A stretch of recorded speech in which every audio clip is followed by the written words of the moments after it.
last time on Time, our reluctant band of would-be academics and heroes basically received information from the British government about a strange archaeological dig relating to Emetep, Asclepius, and several other mythological figures. One of the main things they were sent to do was investigate any strange occurrences and gatherings at the excavation site.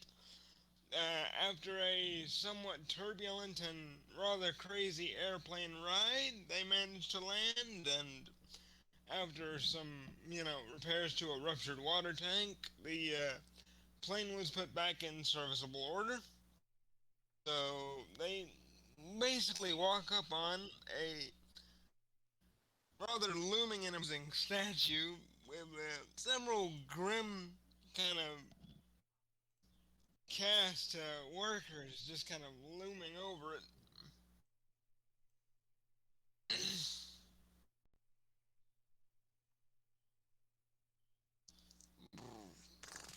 And that's where we pick up our episode at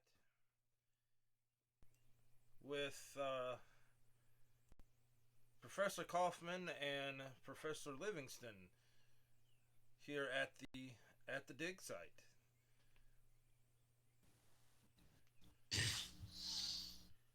This blasted oh, damn hot. You don't need people living here. It's likely to kill you. Ah, welcome now, my friend. You should have dressed for the occasion. You don't see me wearing my three-piece suit. You must dress like a Bedouin when in these conditions. Rather indecorous, though, isn't it? And he just kind of takes off his Indiana Jones hat and is just kind of fanning himself, like, very profusely. Yeah, Kaufman is all wrapped up, like one of the native porters. He's got his head wrapped and he's wearing like billowing clothes. And he's probably carrying an unlighted torch, and uh, maybe just a bag full of like optical instruments to help him get better looks at small details on the walls and stuff of the excavation.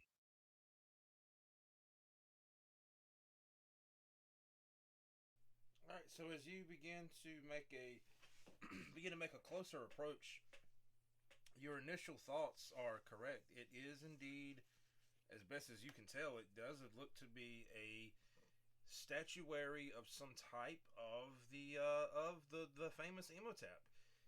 He looks though it looks to be partially covered. The excavation is only uncovered up to about 3/4 of the way down the chest.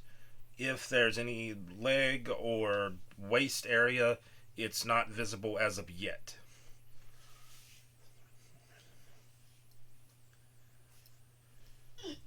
Well, not necessarily suspicious, but definitely strange. And Who just seems kind of to be in slowly charge? advancing on the site. Sorry. Who seems to be in charge of the dig? There's a you see a gentleman there has a clipboard. He has a desk or almost of a makeshift like a desk table type deal off to the corner there. Basically, if you can see the picture on Roll20, basically the area where the statue has been found would be closer to over here Okay. where I'm pinging at, Yep. and up here is basically where it looks like they've set up the base camp. Well, it sort of has this kind of Mexican labyrinth sort of view to it. Huh. Kaufman Right. will make note of where the statue excavation is taking place, but I think that he would know it is proper protocol to pay base camp a visit first, so he'll go there.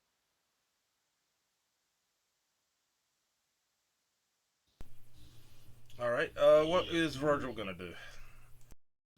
Well, that's the thing. He is probably going to get acquainted with the workmen, the foremen, and see if there are any conspicuous British envoys or informants in the area. He's, just kind of getting the local color, if you know what I mean. Pumping people for information. All right, we'll get right back to that momentarily. For now, we're going to come over to Mr. Come over to our resident German as he has made his way up to base camp. You've noticed that there are looks to be several pieces of paperwork on that little makeshift table there. There's a couple of makeshift makeshift wooden walls that are in place that has various different documents that have been attached to it, nailed in some places. Other places look like they've had basically some type of almost like a cement mortar. Looks like that they're this holding it against the wall, and a good number of the documents are in Arabic. But when you being who you are, you can read them still. It looks like a combination. Some of them are schedules. There's a couple of one of them looks like a list of contacts and locations where they may be staying at. A a third document that's attached to the wall looks like it's a hand drawn map of the dig. It looks like looks like it's still being drawn. And in finality, on the table, laying on the table there is what looks like a journal of sorts. A couple of the pages have been earmarked, but the current page that is open looks to be notes from today's dig. A gentleman is standing there at the journal and is in the midst of writing as you approach. You look like He's little bit of a shorter gentleman, maybe about 5'3". He's wearing nice, one of those billowy outfit. His hair is wrapped high in a turban. He has what looks like maybe a scarf around his neck.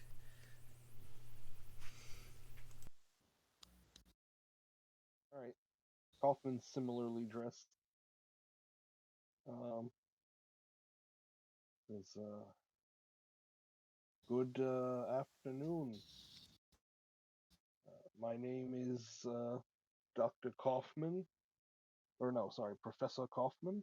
Forgive me, and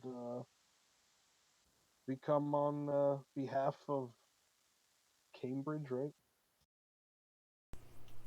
Is it Oxford? Correct me if I'm wrong. Oxford, right, Josh? Yes. Okay, Oxford. Forgive me, Oxford. Uh, are you the dig coordinator?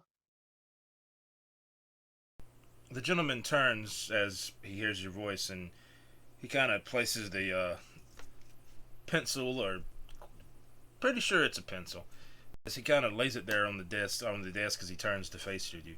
Oh yes, it is good to see you, Professor. I was told you would have a number of individuals that would be approaching. Yes, I believe they are taking a look at the more exciting happenings at the dig site. I just wish to come and touch base with you here at the base camp. Ah, so the man that knows the protocol, and it is much appreciated. I am German, as you can probably tell. As the gentleman extends his hand. Purposefully, you notice though that it's his right hand that he extends, and he seems to be avoiding his using his left hand. Ah, that is Mr. Ahmad. I am the site foreman. Kaufman like has his left hand crossed behind his back, and he shakes his hand with his right, and he says, "I am, as I said, Professor Kaufman from Oxford University. It is a pleasure to make your acquaintance. So, what is it that you are working on?" Well, there's a number of different things. Where this is a basic. One is a basic excavation. Is basically we're finding fragments of pottery. We're finding fragments of a couple of weapons, but the big thing we found is he points out towards the site that where you see that the your colleague is over there investigating. Mainly, we found that, and we were not anticipating to find that. Uh, if you will notice, the headdress on the statue does not look to be of the proper time period.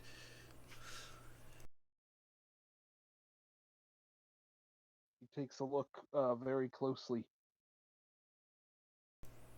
Yeah, what he's referring to, it looks like a crown that is on the head of Imhotep, but it's not. It doesn't look like an Egyptian crown. It looks to be either more Greek or Roman, almost like a crown like you would see in modern day. You would know to be the crown that is the same type of crown that is apparent that appears on the head of the Statue of Liberty. Oh, yes, this is very out of place. So someone has been tampering around with this site. You are. Not, in fact, the first to discover it.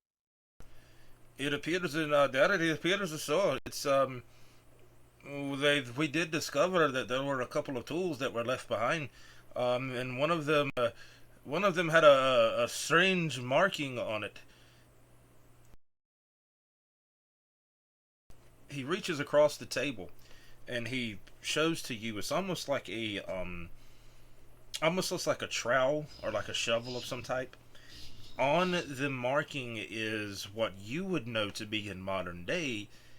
Almost looks like a hand carved into its German swastika, but it's not exactly accurate to what you would know, what Jake would know it to mean.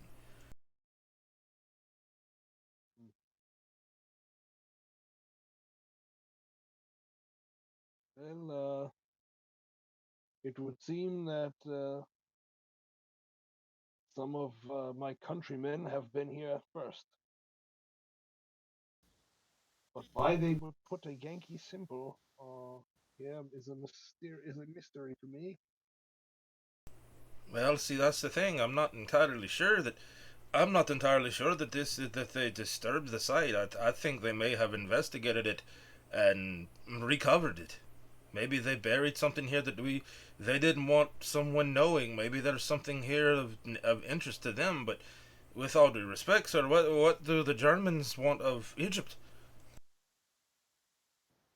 Of the secrets of ancient Egypt, of course. Ever since they began excavating the Valley of the Kings, uh, everyone has wished to be the first to discover an unrobbed tomb of as great significance as Tutankhamun.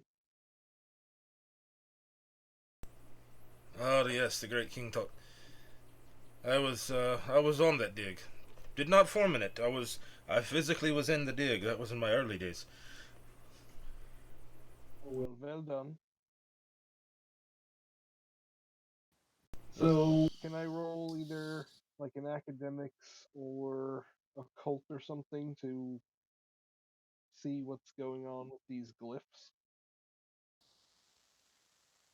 Yeah, absolutely. Go for it. Let's have a let's have a cunning and occult roll, sir.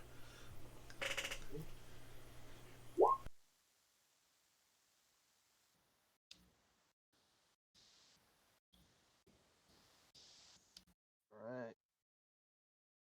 Yeah, 5 successes. That quite impressive.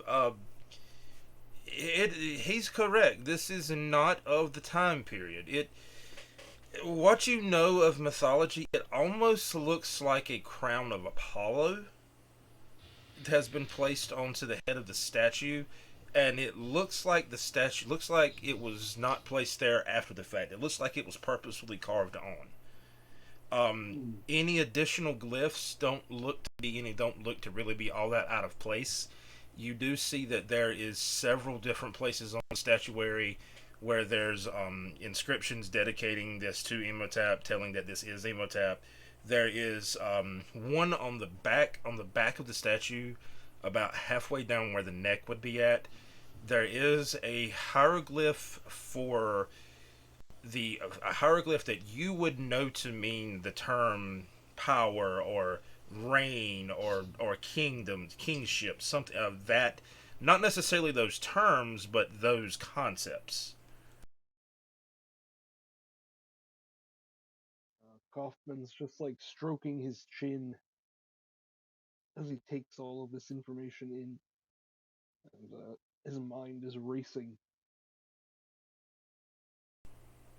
At the same time as you had approached down, had basically climbed your way down into the dig to go over to the statuary, we see that Mr. Virgil had also begun kind of going over over the place with a fine tooth comb. Yep, yep. Do I need a similar snooping roll? Yes, same thing. Cunning and occult. Cunning occult. Okay, dokie doodle.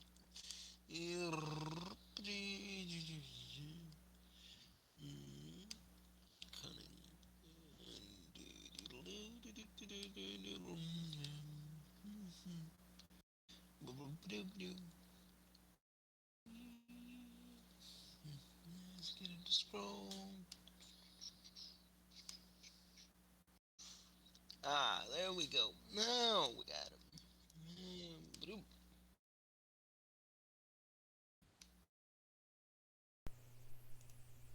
Oh, it wasn't a botch though. It was no successes, but it wasn't a botch.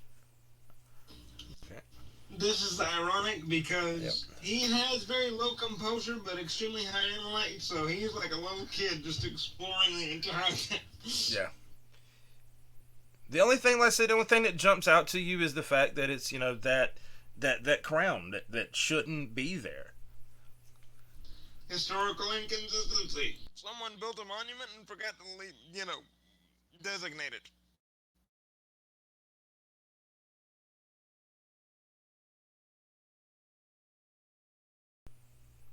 All right, and as the two of you continue to kind of look over this thing, it occurs to you, Mister Klaus, as you almost miss it.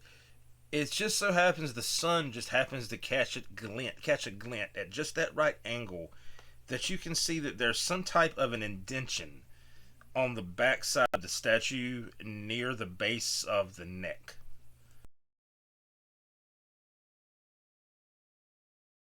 Hmm.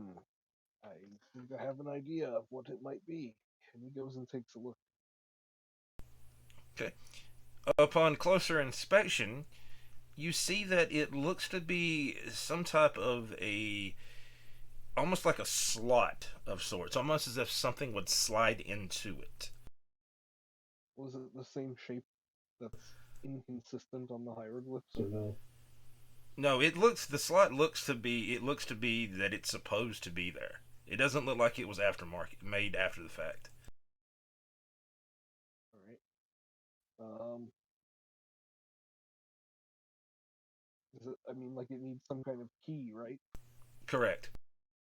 Um do I know of any devices similar to this from Egypt that I might help me narrow down what I'm looking for? Offhand, no. You do know that it's not uncommon in Egyptology for there to be keys and locks like this, but specifically what key you really can't say.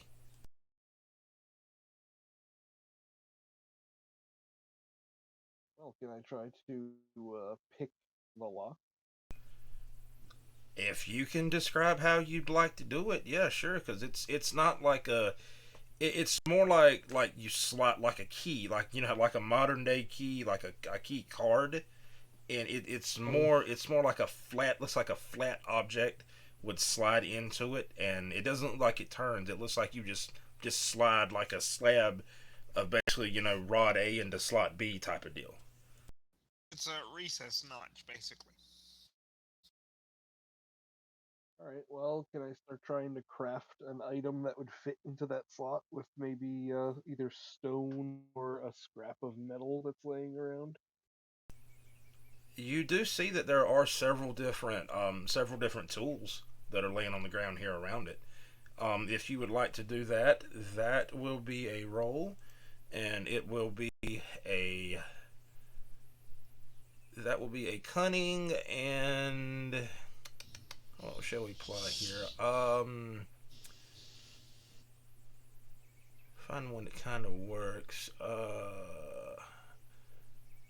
Science, or excuse me, cunning and whichever one you would prefer between cunning science and cunning technology. One will give Okay. you a certain result. The other one will give you a different result. I go with cunning, and one of my cunning specialties is improv. Okay. So it will be like I said.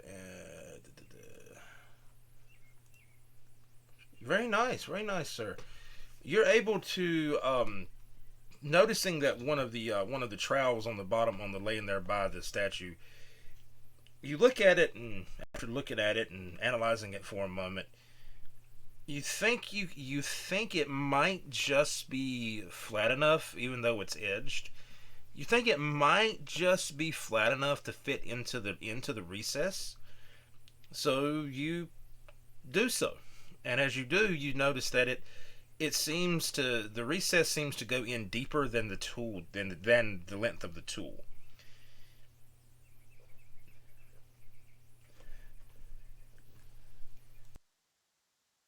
Okay, so I would like to kind of pound the tool into the shape that it needs to be with one of my knacks. Okay, and what knack would that be, sir? It is Innate Tool Kit.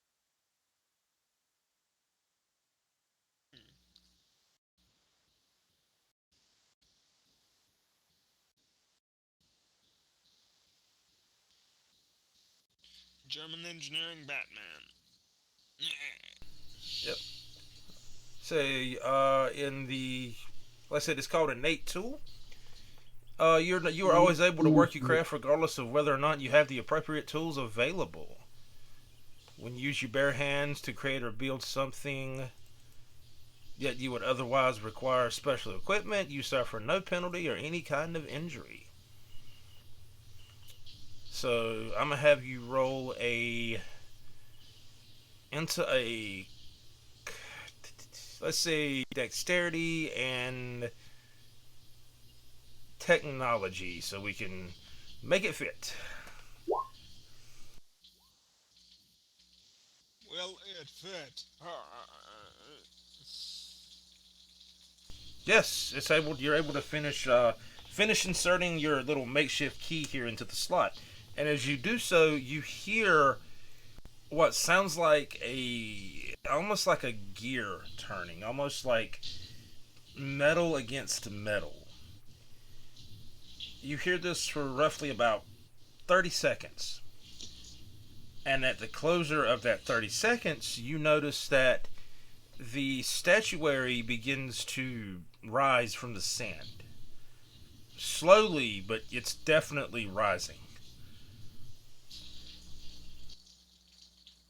By the way, I love that my character's freaking ADD basically acted up, and immediately something interesting happens to draw his attention.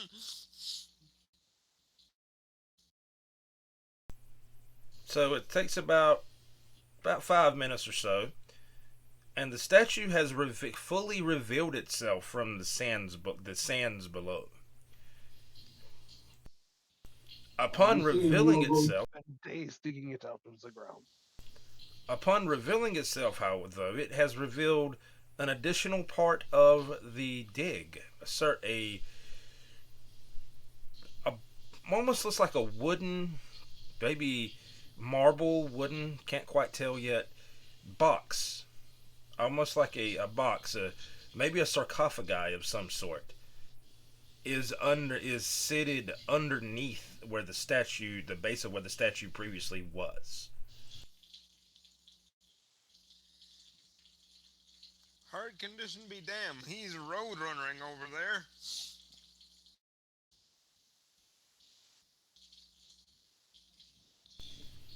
As you get there, and Klaus, you will notice this as well.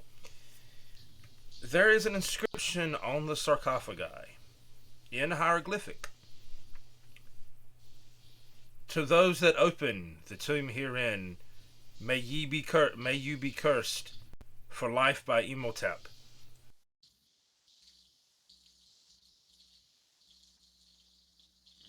Hmm. I'm willing to risk it. I don't know about you.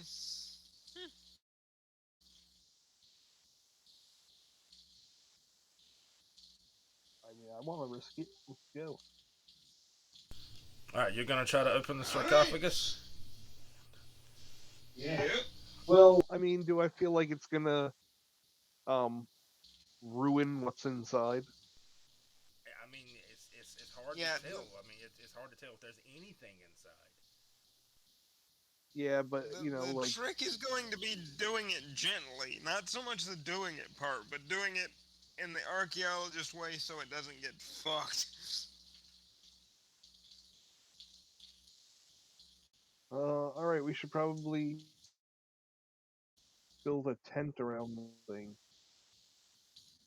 Yeah, Um, definitely a good idea. Side so quest. clear.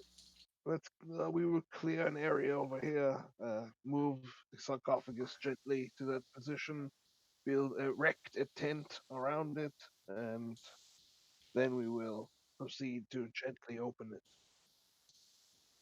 Hmm. It occurs to you, Virgil, that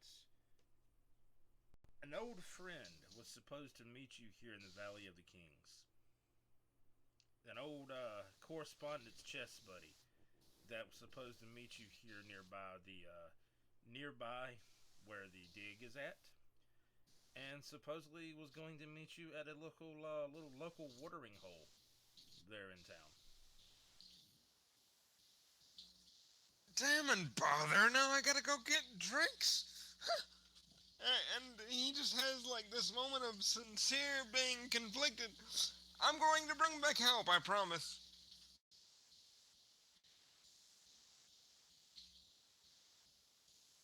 And he's just motoring away, like going into roadwork, striding at this point.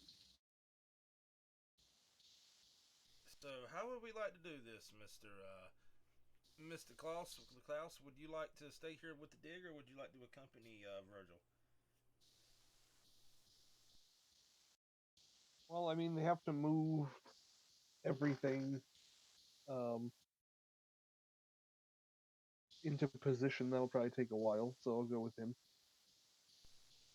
Okay, no problem. So, after a brief about 10 minute or so little drive over to where Virgil knows to meet, we find that there's a little haphazardly thrown together little tavern esque inn esque hotel type deal.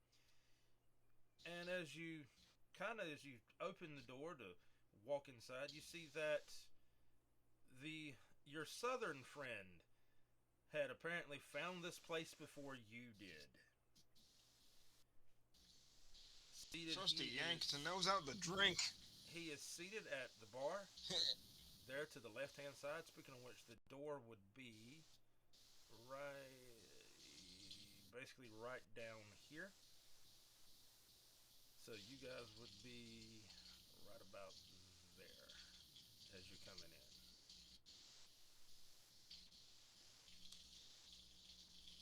Okay.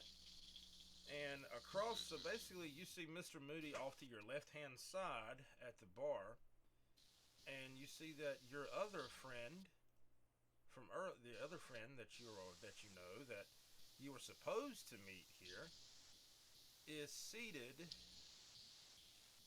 directly in front of you. Basically, this table right here. Then there's an additional table behind it right there. And yes, that is a broken chair on that table. Go blimey, big as Mount Fuji, this lad. Huh, good God. Now I've seen everything.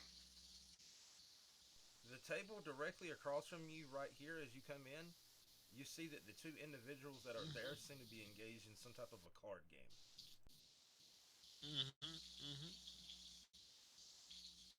I see. So, directly in front of me is our drinking friends as well as our other associate who just arrived. So that's the B line. Definitely making it toward that way. Anyways, yeah, I'm supposing just kind of skirting along. that with that I should introduce myself. Yes, proceed, sir. Yep, definitely. All right. Uh, the one sitting here is a rather large Japanese fellow, um, with his hair with long black hair tied back in a ponytail, um, wearing a white yukata with a red obi, which is a cloth belt at the waist. And he's got a cane uh, leaned up against the table that he tends to be favoring once in a while. Um, and he's just looking at this fellow across from him. Like, that's clarification. That's the southern fella.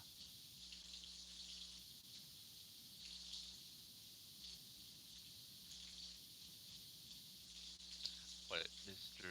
Moody. Oh, I do not see his tag, his Right here. name tag. Right here. Okay, I do not see the name, but okay, who's this? The gentleman that is seated across from you is. Yeah. You have been in the midst of a very, very heated game of Go with this gentleman who seems to unusually know how to play it. Okay, all right. And for our two academics, on the table there between the two individuals is some type of a game board with what looks like either glass or little glass or marble um, round balls. Some version of chess, maybe? I mean, pity the poor Occidentals in this case. And Uh, just for and you were noticing you noticed okay, since it's a game of Go, they are not talking. Uh, you mhm. notice that I'm going to say that it's my turn. Uh, he looks at this gentleman looks at the board, looks at his opponent, takes out a stone, and places it. I'm gonna actually do a roll. What do you want from me? Um, maybe culture cunning? Sure, that'll work. Okay. Well, what are And you since what are you shooting for with this roll? um well we're playing Ghost, so uh He's let's trying to upend any tactical let's traps, say basically, I'm let's say imagining. he just pulled a good move and I'm trying to reverse it. Go for it. All right. Well, that's kind of all right, and I'm doing it via roll 20.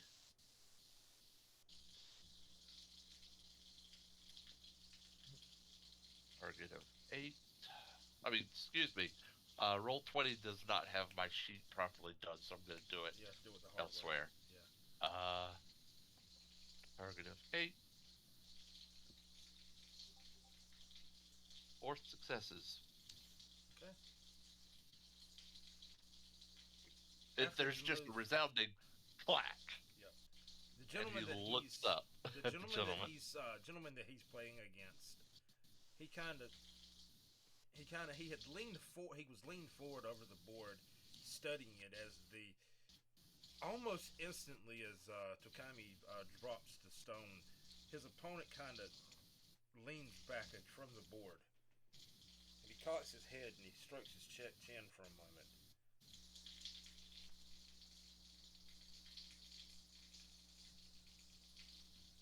And he chokes it for about 5 minutes. He stands there, just sits there,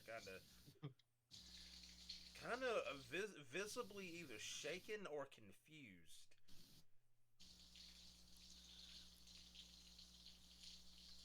And Virgil has no context for this, but he clearly knows from the tension that something good just happened, so he actually goes to the bar and will purchase for the table and his companions a couple of shots of good sipping whiskey and just kind of plop a seat nearby.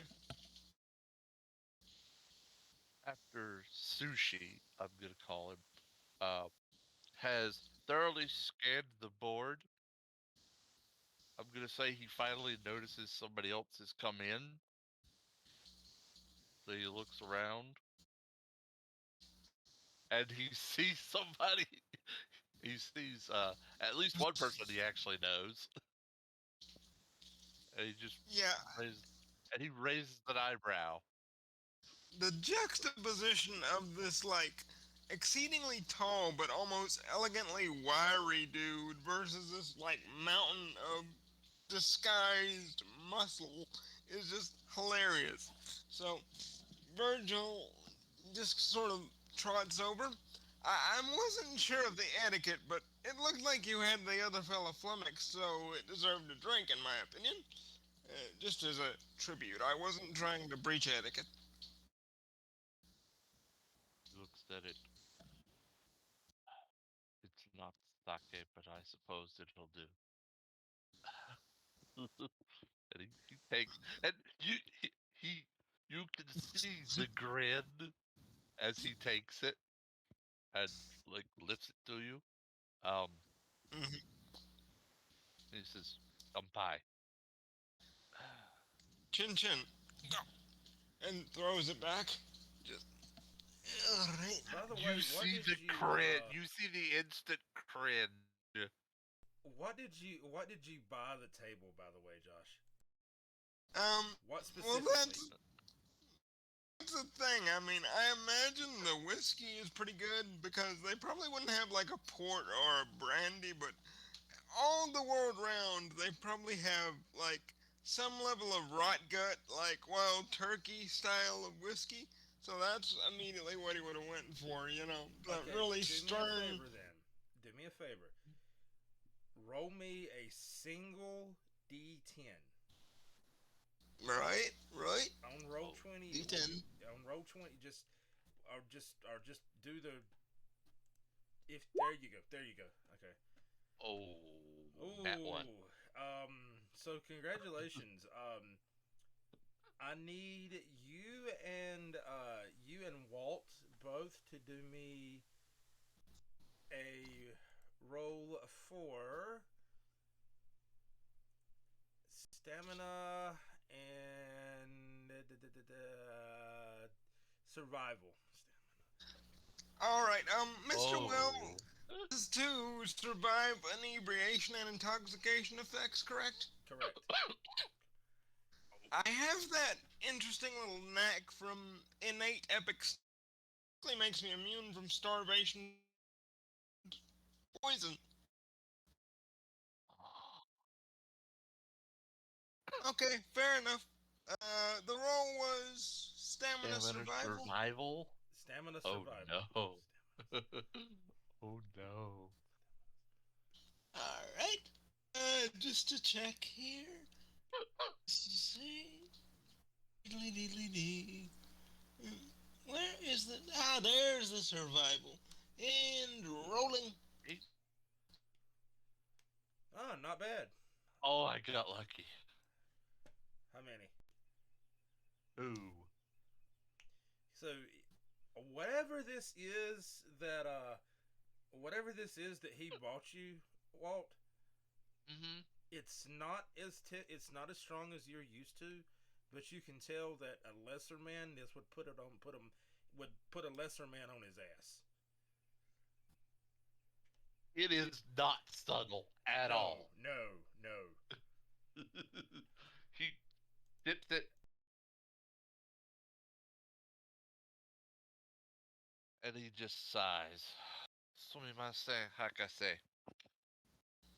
What is Do this? it. I'm not quite sure. As far as I can tell, I got 3 successes from that, so I did a little shade better than he did, but I can tell it wants to creep up on me. Well, it definitely has a nice bite to it, but I'm not sure exactly what. Hmm. And he's just checking the label kind of circumspectly, like squinting at it, like, I'm not sure I trust you. The label the label looks to be in a foreign tongue, but the thing that catches you that immediately you recognize what you just bought. The label what stands out on it, the most prominent thing on it is a picture of a turkey. Aha.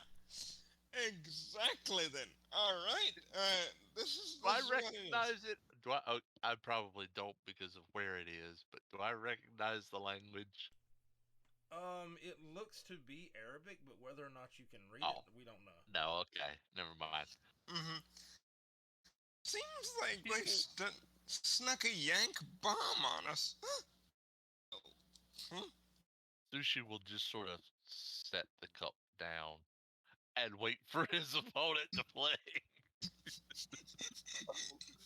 All right, your He will opponent. he will I could, consider trying it another time, but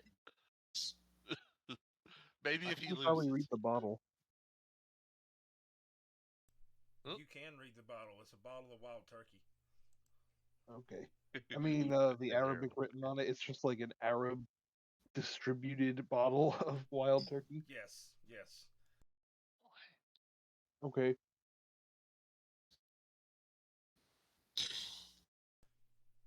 So after about this 5 minutes that has passed, your opponent kind of he reaches over and he grabs one of the stones.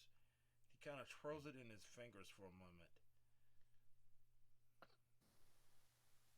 He kind of leans into the board.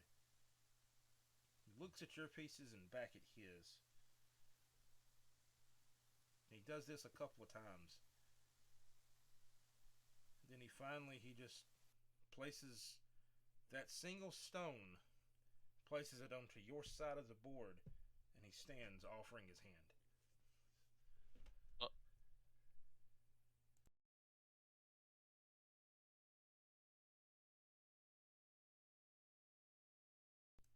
he'll start counting each of the stones. Well, he will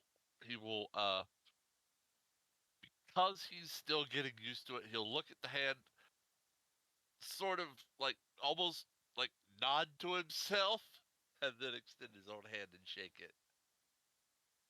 He's not gonna hurt the gentleman, but he will give him a very fair handshake. Like, well played, sir. You had me for a while. And then he will start counting because he's particular like that. He'll start counting the points. And I'll say I barely beat him. And he'll put the stones back in their respective cups and close them and put them back on top of the board. So, and he'll finally like give full attention to the two uh, new people. So, Um. and he stands up, and he is well over 6 feet. Um, and he's built. You can Uh-huh. tell he's built. Uh, he says, "Ah, sumimasen. Ah, Seisha wa dokume atsushi desu." And he will bow to the guy he does not know. Like, and then he will translate. This clumsy oaf is Atsushi Tokume, and you are well Uh, met. May I he'll have your reply name, back sir? and, are you talking to Josh or me? You. Oh He's yeah. talking to the German. So back to him in Japanese, Uh, um, like flawless Japanese with like barely any touch of an accent.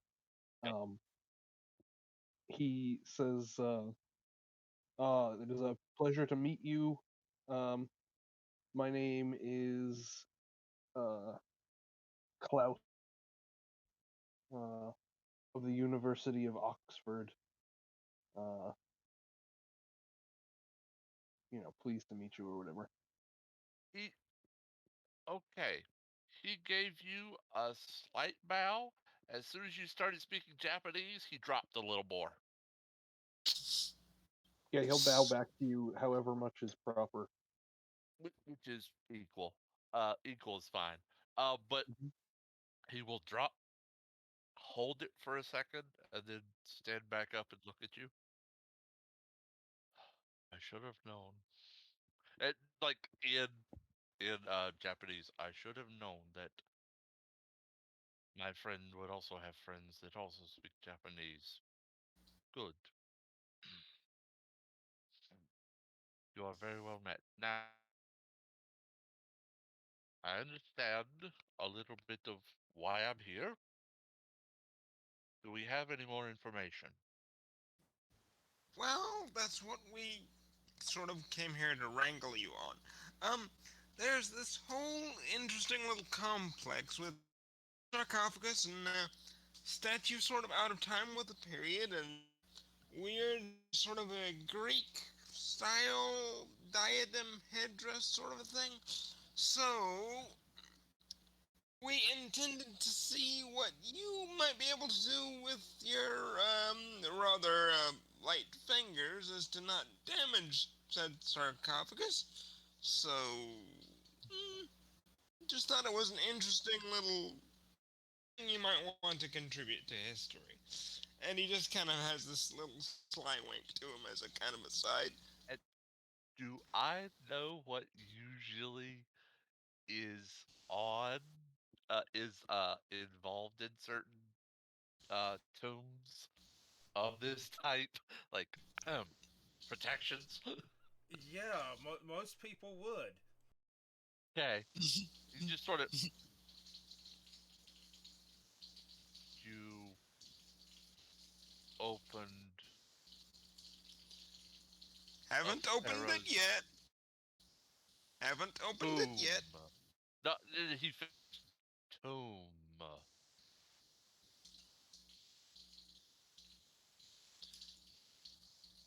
Not Thank you, opened. Nari. You More of didn't disturb the man himself. yes, I more of a hesitate.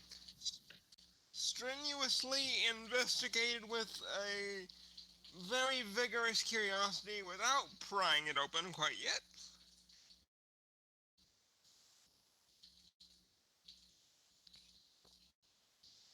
You know, Virgil, despite being a gigantic tree of a dude, is always trying to politically doublespeak and skate around details that might get in the way.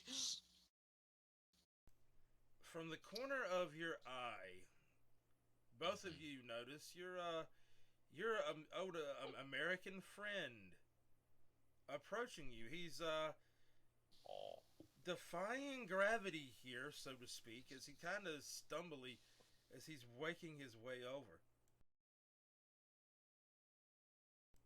You also notice that following him is a group of individuals that don't look to be particularly happy with him.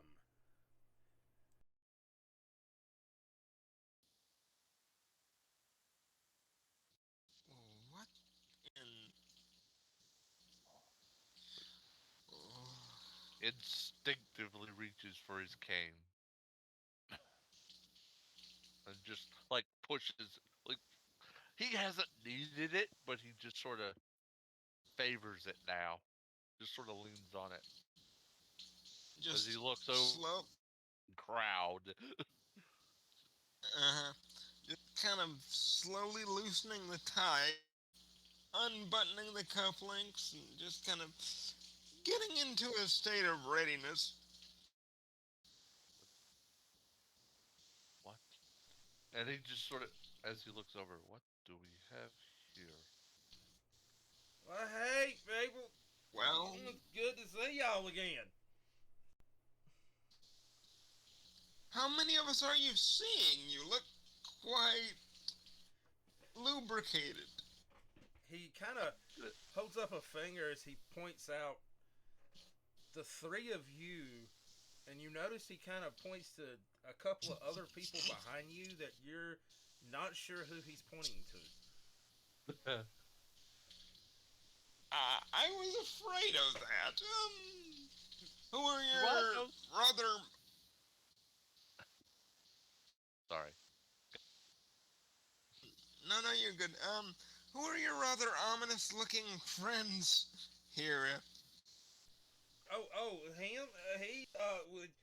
You see, I just met him, and I met them, and I want to tell you, they have the ugliest mother I think I've ever seen in my life.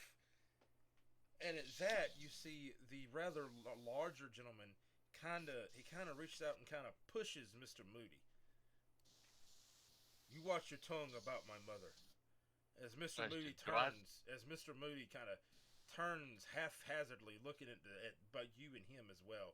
Hey, I didn't say anything about your mother that wasn't, and before he gets the words out of his mouth, this large individual, an arm comes into the scene and directly decks Mr. Moody in the side of his jaw, sending him laying against that table right there behind you.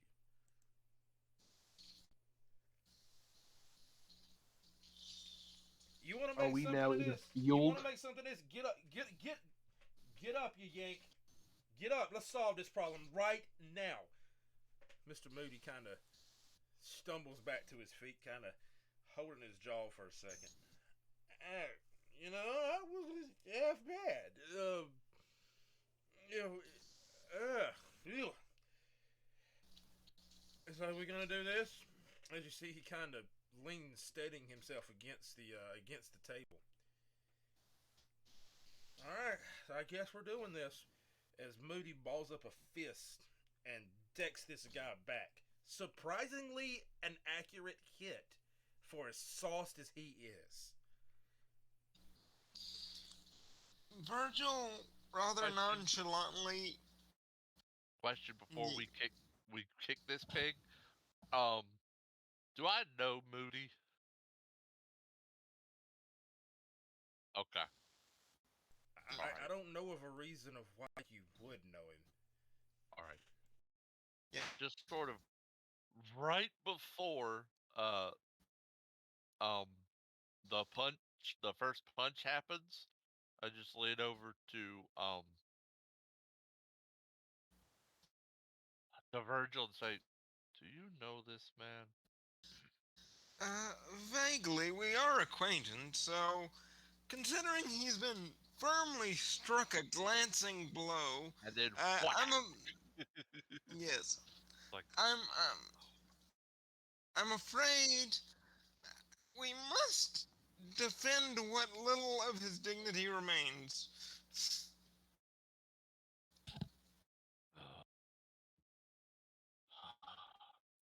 And you the Okami Sama preserve me. And he just and the cane he considers, and the cane stays in his right hand, but now he's choked up on it. Mhm. Virgil doesn't exactly indicate that he's, digging a weapon out or anything like that. He just rather nonchalantly sticks a hand in his pocket and just starts rubbing the stone across his knuckles, walking up to the big fella. Shall we roll Well, initiative? Okay, okay. Okay, go ahead, Josh. Sorry. Well, you seem rather talented at throwing punches. Perhaps you'd like to try it on someone. And keep in mind, Virgil is 6'11", so perhaps you'd like to try it on someone closer to your own size?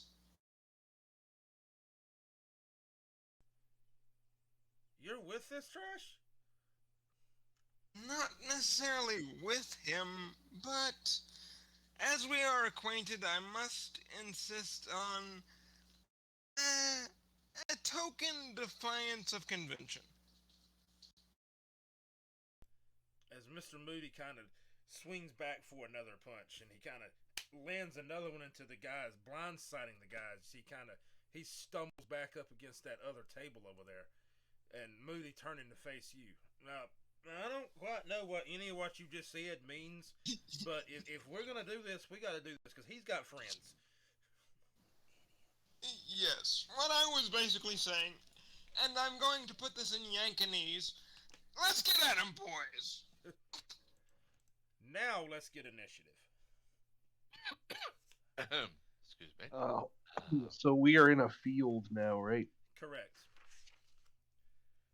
All right, so I'm going to impose 3 conditions on the field. Okay. All right. I'll delete the stuff that I draw, but it's just to mark things. I want, I guess, there's like a beer or a spilled decanter right here, and this area is covered in booze. Okay. And then these 2 guys are off-duty cops. Oh boy. And then also this bar is under the protection of some local, Robin Hood crime syndicate offering protection to like this low class place. Alright, Oh So, boy. all right. So what? what's So for viewers, what he just did here, for viewers that are unfamiliar with the game, he has an ability that lets him change the scene to fit how he wants it to. And actually, all the 3 of the players do. He has just chose to impose his first. And reason he asked me Yes. about a field is because the field is basically quote unquote a battlefield, and within that battlefield, certain conditions can be set, and that's what he's done here. Um, Now, typically, what we would roll would be what for initiative, All right, Mr. Will? your best combat related skill plus cunning. Okay, well, cunning is an attribute. It's not going to let me roll 2 attributes. So, alright. So, might, and that would be. So, that would be 7 altogether. Yeah, got you. Got you, got you. And. I don't have any combat related. And close combat. Yep. Yep. I guess that'd be Oh. close combat. I mean, yeah. Close combat. I have. Woo! Sheesh! All right, so we're And gonna I gotta take. roll 2 more. All right, so we will. Yeah. Klaus is gonna have 2. And those 2 And it- more are successes as well. So and it- altogether, I no, Okay, have now for hold 4. on. success. Just the way that this now you're they don't explode on initiative, but they do count. Yeah, Klaus is a springy little bugger. Oh dear. All right, so you're looking at 1, 2, 3, Did 4. mine? Do ones cancel or No, only on? no. So only on a botch do they count? Okay. Correct. For initiative, they don't take that. Initiative, they don't do anything. Okay. Yeah. right. Same way with the Oh. 10s on initiative, they count as a success, but they don't explode. Yeah. Altogether, I have 4 successes like our good friend Klaus, but he has much more impressive successes with those 10s. So, All right, so Virgil and Klaus both going on a 4. Which of you has the higher dexterity? Mine's 5. yeah, he definitely has a higher than me. I only have a 2 in dexterity. So, Klaus, Virgil, and how many was yours, Walt? 1. Wow. I'm particularly slow today. First initiative, and I'm slow. Yep. You're still thinking about that Go match. Yep. Uh-huh. Uh-huh. And how somebody Pondering. actually got me for a little bit. Anyway, Hmm. All right, so Meditative, methodical mind. okay. really what he's doing is weighing his options. Hmm. All right, so the big guy is gonna start. He's gonna start wailing first. You know, pretty much following through on Mr. Virgil's request. All right, and because he is imposing has a field, and because he has these field conditions imposed on him, he is going to be at a disadvantage for his roll. So that is a one. Let's see. That is a complete and total whiff. As he kind of pulls back and he kind of telegraphs the swing in time for Virgil to realize it. And as he does, he kind of Virgil just gets out of the way in time just to feel the wind off of this punch. Hmm. Very good, very good. You almost had me. All right, and And he'll gladly return fire. All right, on your initiative. Yep. All right, so these two are going to attempt. They're going to attempt to try to flank the party. Let's see if they make it.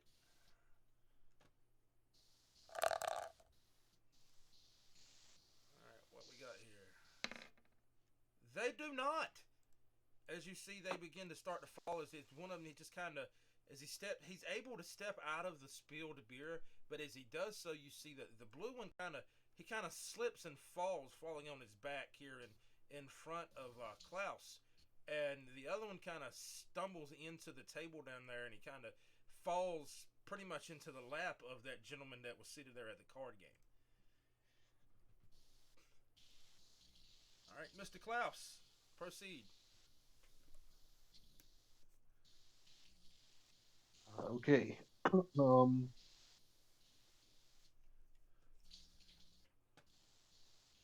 Klaus is going to probably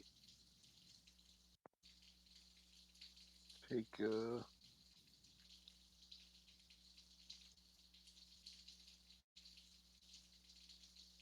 Or, no, yeah. All right. So he's just going to create space between him and the fight because he's not much use there. But he'll be like, oh, mein Gott, what kind of establishment is this? Somebody calls the police.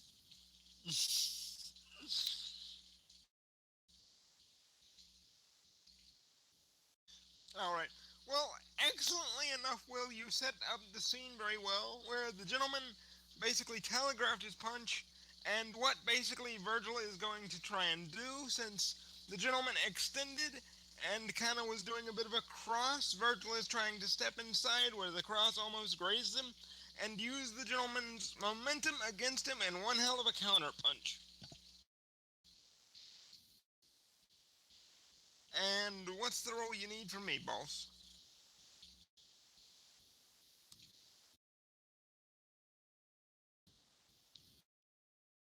Alright, right, sure thing. And just a moment. And right, right. What's we got here?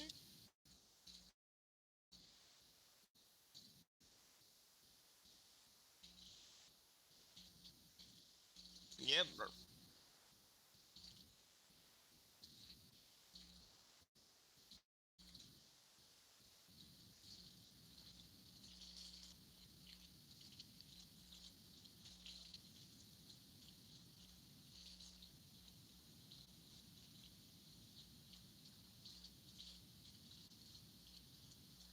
Right, right. And there's just kind of this slow, almost sadistic grin. Virgil's just kind of playing with him, kind of toying with him at this point. He's just kind of enjoying it. And as I noticed that my mic was muted for the viewers, he missed that attack, and the big guy kind of dodged him. He set up for another attack when he's able. Takome, have at it.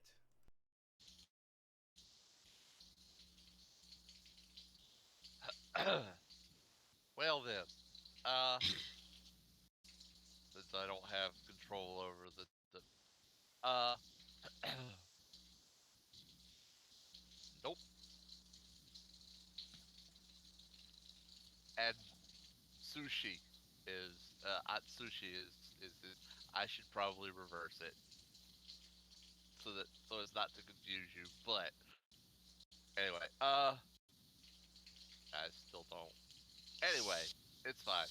Um, going to this is the Southern idiot that started all this, right?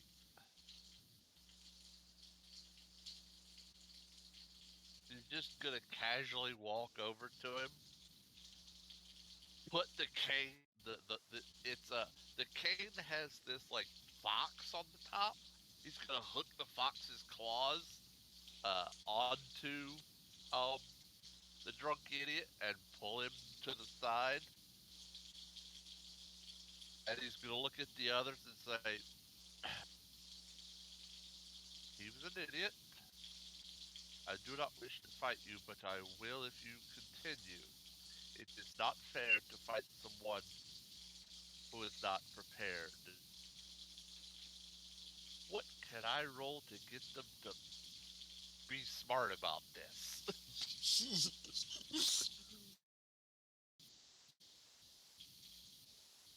Manipulation, I'm guessing? Huh? Okay. Uh, and he is speaking gently. uh, alrighty.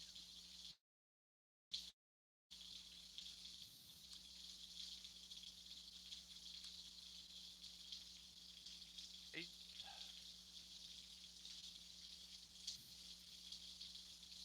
Yeah, making sure. Four because of my gentle persuasion. Four total. Okay.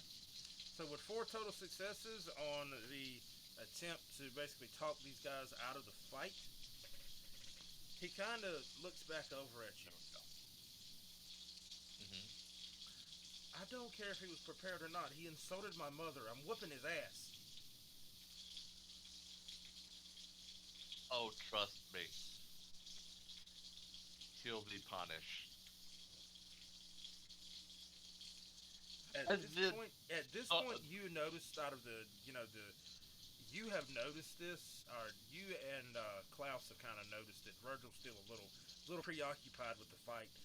These two individuals down here at the table have uh-huh. kind of stood up, and as they did so, they've turned to face this ongoing fight, and you see near their belt is some type of a shiny object, maybe a badge of some type, maybe. Okay. Is it a British Bobby's badge? As best as you can tell, yes. He just clocks that, and he looks at them, and like indicates with his head to the obvious aggressors. Like, what should I do here? They don't take any action as of yet. They've just stood up and turned to look at the fight. Okay. But Yeah, I mean, that'll they, be ba- me. yeah, they basically are like, we're expecting a drunken row, but turns out these guys can kind of box, so they kind of got enthused for a bit. Yep. All right, and this tech is from the big guy, the big brute of a guy is coming back at you, Josh, Right? for a total of one. And your defense one Right? will tie him up. No, actually, I'm sorry. That's a complete whiff. As he kind of stands to takes that other swing, he kind of leans into the punch just a little too much, and he gets into that bit of alcohol on the floor, and he kind of lands flat on his face, right in front of you. Oh my. First telegraphing and now slipping? Yep, Come on, I'll give you 3 to get up. yep. The other And gentleman that Virgil, was with the group, as he kind of noticing his friend has fallen, he leans over and he makes a swing at Virgil. eh? Let's see what Right? this guy can pull off. All right, let's see what happens here. Oh, nice, Virgil. He actually connects with you. So, what Uh-huh. happens here? Okay, so what happens here is because he basically rolled 2 over what was necessary. So he is Mm-hmm. going to impose 2 damage tags on you. And what Mm-hmm. that's going to do is basically it's going to put you at a disadvantage on your next roll. And those 2 damage tags are going to be a bruised ego and a bruised jaw. Excellent. And All right. Klaus, it is on you.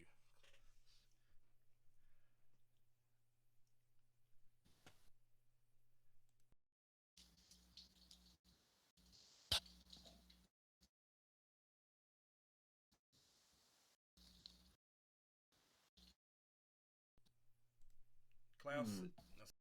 Yeah. yeah. Can you repeat what they just said about the bruised jaw thing? All right, he's got Virgil has 2 damage conditions on him as bruised ego, bruised jaw, and it's going to put him down 2 dice on his next on his attacks from here out. Okay, so he's getting beat up pretty badly. Correct.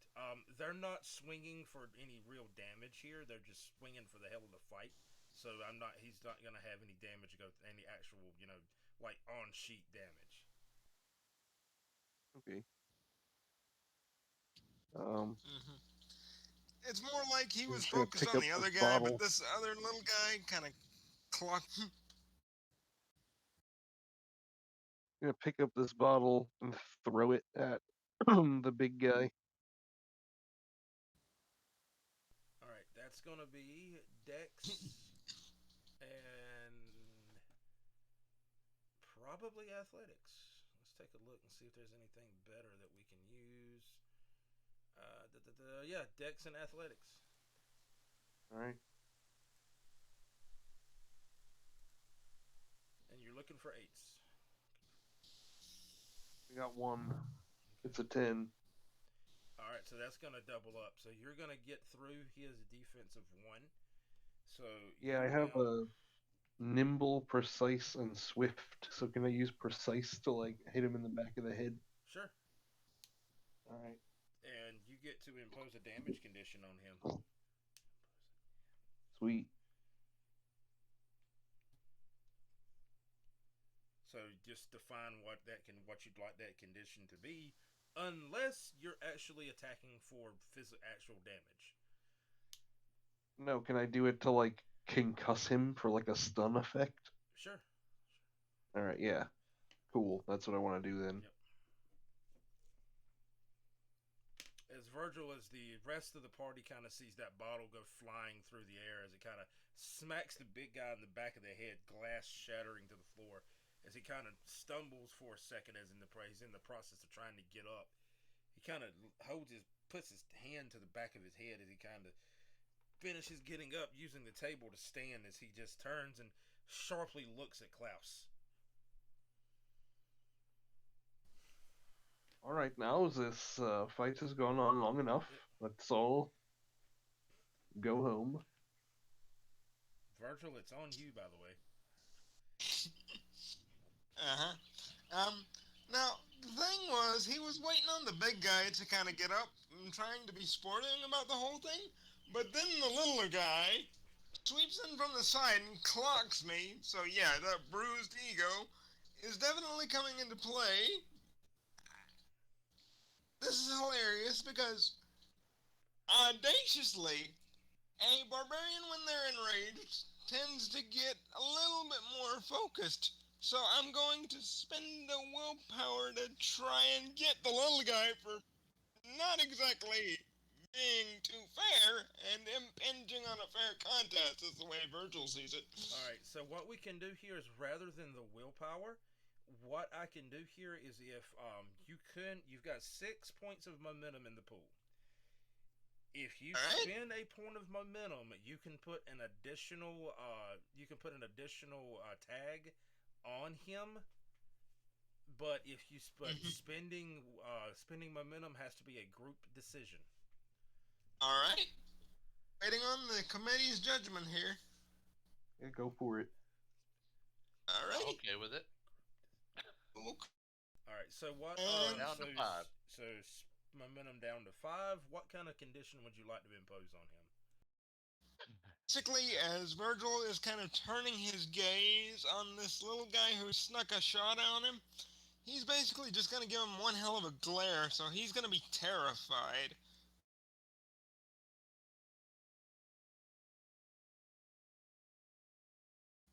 Oh yeah, definitely you swinging. can I was still just going swing, to but see about... Yeah. I'm getting my sheet pulled up here, and...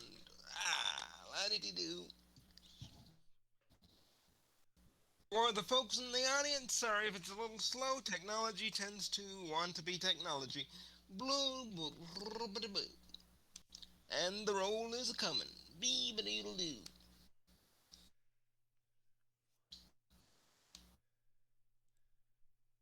All right. So your 2 successes manages to send this guy reeling over this table right here, and basically rolling. You basically just knocked his basically knocked his block off, sent him rolling over this table and prone on the other side of it.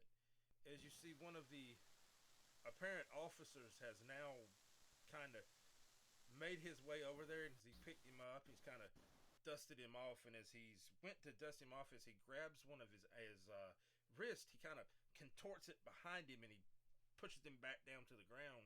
As you see, he starts cuffing the guy. And he'll just kind of look over to the police with an appreciative nod. That little one kind of snuck up on me, so he threw the first punch. I consider that a fight rather than an assault.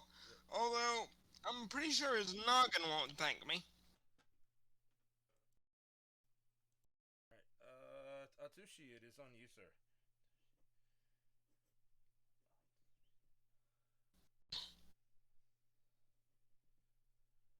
Right. Uh, just as a little flavor, um, Atsushi will sort of put the cane underneath Moody and like push him toward the chair and just say sit. As he goes, there's one guy standing, right? Yes. Like one opponent standing. Well, this guy he was in the process of getting up. He's up now. This guy had basically he got pushed into that cop's lap, and as the cop stood up, he kind of fell prone to the floor. So the big guy's the only one left that's actually standing right now. Okay. I'm gonna go for a grapple with the cane on the big guy. Okay. All right. So this is going to be athletics plus might.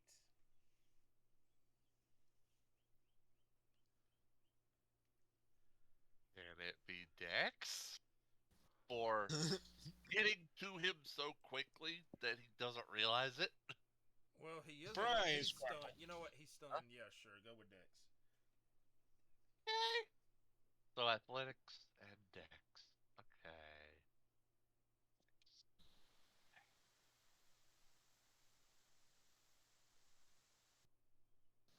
Eight. Seriously? What'd you do? Oh, that's bad. What'd you do? A botch. Ooh. So, describe it.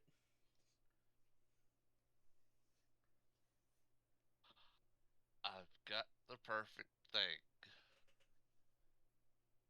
He goes for it, gets to here, gets to here, and doesn't stop. Okay. So he just slipped in the beer. Got it.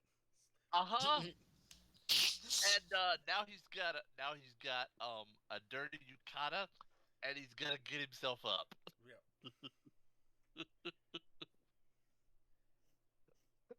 All right. So as we came back to the big guy, as you see, he kind of begins immediately making a beeline towards Klaus.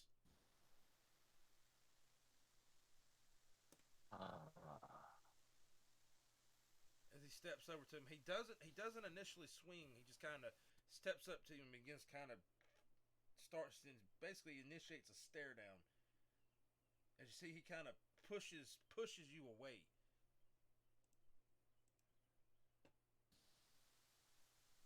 And as he does, he just kind of looks back towards Virgil. And he points at Virgil and himself, and he points at the door. Oh. And he just kind of, straightens up his suit and heads outside. And Klaus kind of, I guess, moves his hand away from his inside jacket pocket where he was about to pull out the heat. Oh boy. This was about to get real nasty. Well, it's going to turn into an aggressive negotiation. In other words, shit was going to hit the fan.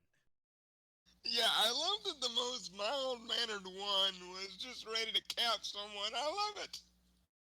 Well, he's just going to be like, this is no longer a fist fight. I think that we should all just call it quits. All right.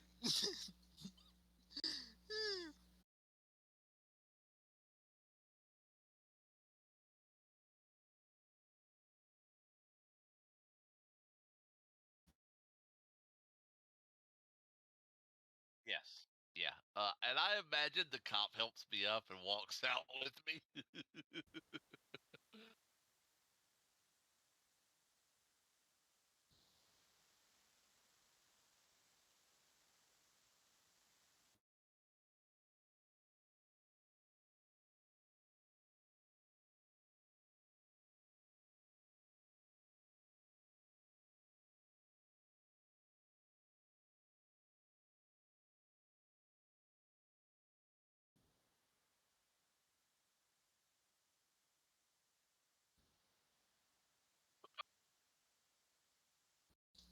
Right, right. And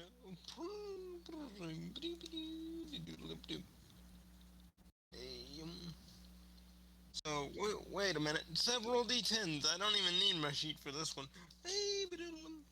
Boo. First, do my first 5, then I'll do another 2.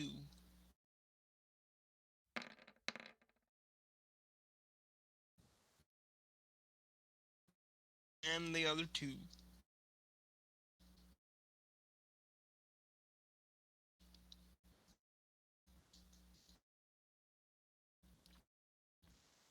Oh, I did really good this go.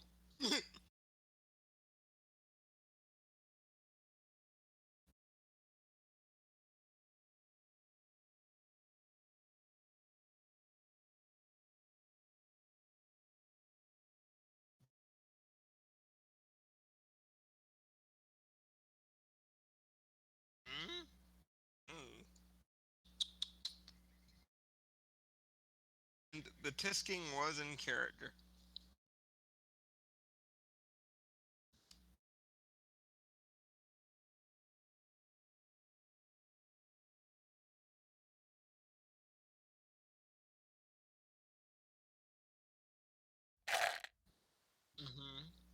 Great. Since I'm reacting to this guy lunging at me with a bloody knife. Yep.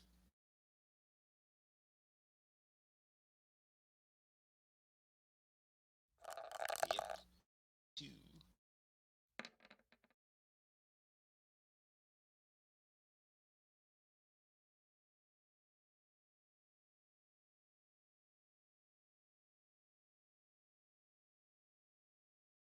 Uh-huh.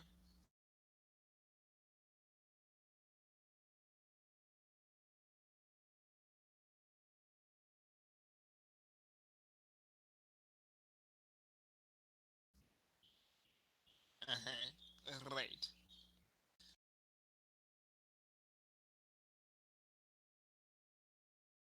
Yes, yes. And considering it's lethal and we're still squishy humans, I'm guessing I don't get a soak roll of any kind? Roger that.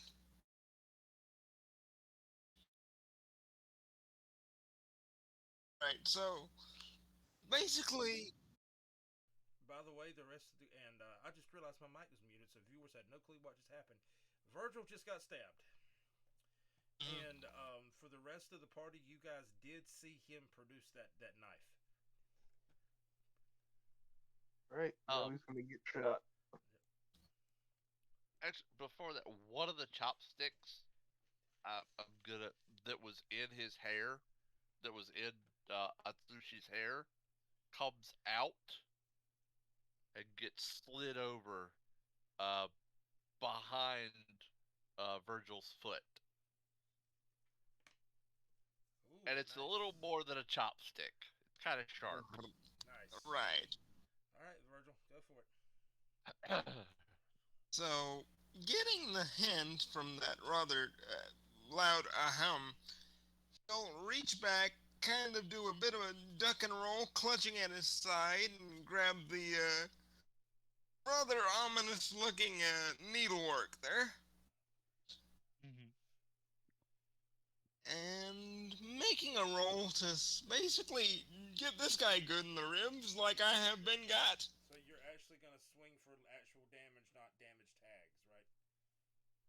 Yeah, considering he Go for it. literally probably broke a rib. Go for it. I don't like this guy right now. I mean, it was a fight up until, and then he escalated to violence. So, violence shall be your tool of interest.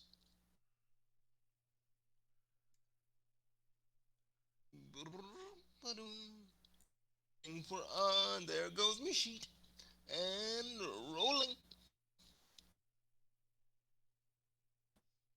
All right. So the one success is not quite able to overcome his defense. So as you kind of stab forward, as you do, he kind of really notices it and kind of he sidesteps you, basically grabbing your wrist and basically locking it and controlling you away from himself. Right, So right. he basically has slid the fight basically like this. And even wounded, I have to be amused because now he's basically turned it into a wrestling match, which might actually be even more in the ex bare knuckle boxer's wheelhouse. Also, Klaus and Sushi, if you would like to jump in at this point, just give me a initiative roll, please. Okay.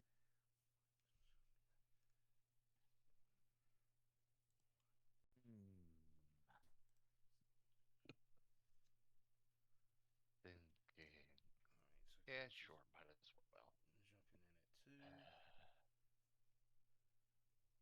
since he wanted to quote make this fair and then escalated. Yep. I'm just gonna do the 6.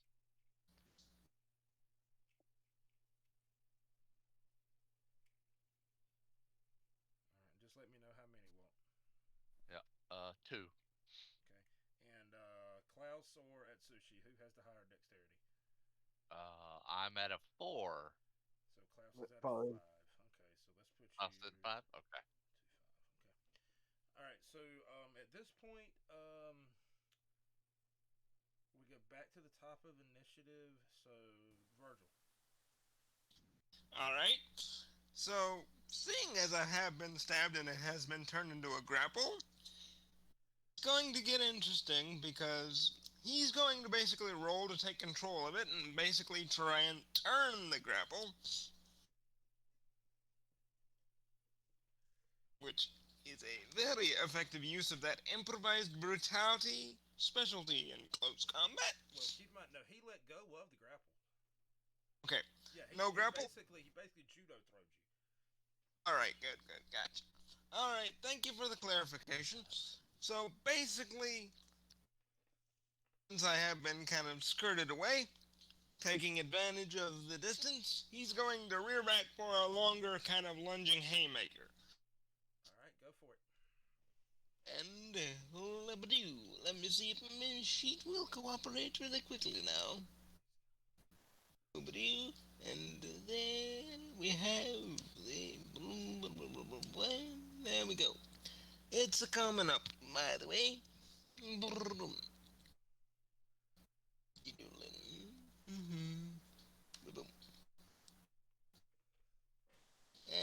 roll. That's effective. So you basically pushed him out of the way, but your haymaker has connected at this point, connecting for 2 points of bruising damage. As you see, he kind of reaches up and grabs hold of, grabbing the side of his jaw, where you basically just knocked him loopy. Right. Klaus.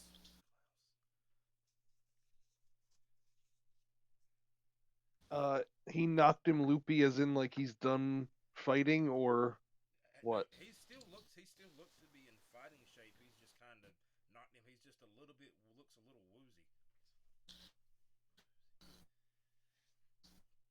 Uh, it says, "Gone on enough. I insist that this fight ends now, or I will shoot you." Rather. Yeah, I mean, you were defending your mother's honor and all, but then you escalated it, so it became something very unsporting. And at this, the other officer kind of starts producing a pair of cuffs as he walks forward. I agree wholeheartedly. The big guy kind of seeing reason here. He just kind of lowers his fists and he turns and basically faces his back toward the officer and allows himself to be cuffed.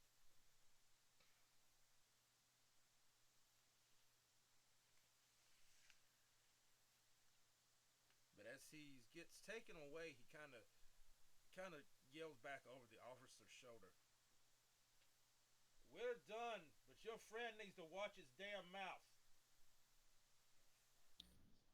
Well, I'm not exactly his governor. I'll definitely ensure that next time he unstents his clap, he'll have to taste his tongue bleeding. And he just kind of reaches down at his bleeding side. Mother, most unbecoming. And he just kind of stagger walk back into the building.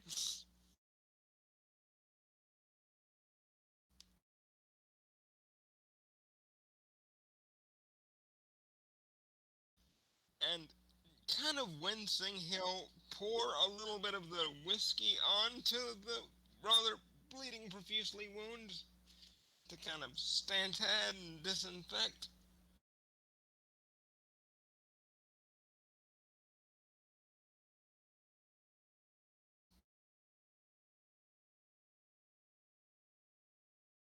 If anyone else would like to aid him in first aid, it's an intellect and medicine.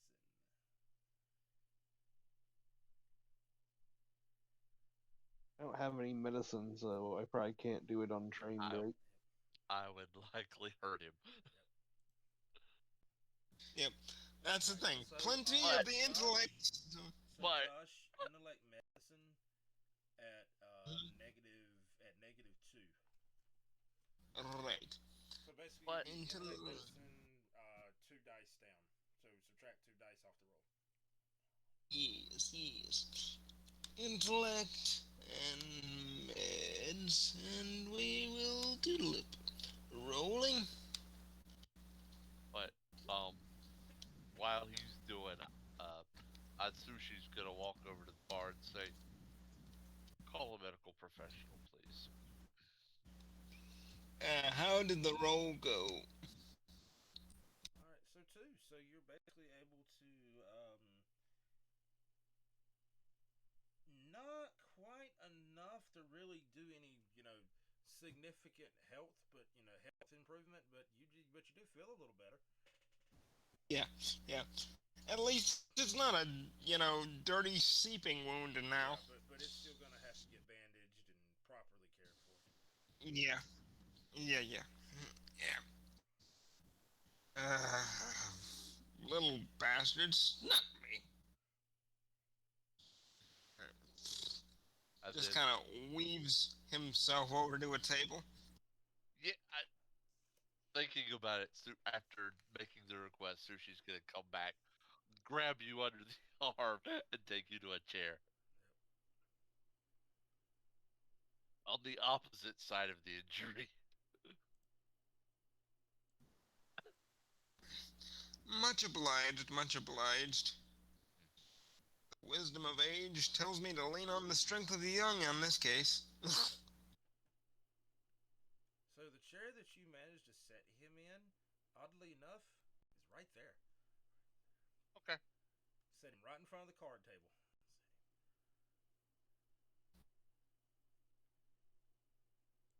Oh, and then actually, gonna go over here and wait for the doctor, the doctor to get here. So it's probably about a good 15 minutes pass before Mm-hmm. someone shows up and Mm-hmm. manages to kind of bandages you up, patches you up as best as he can.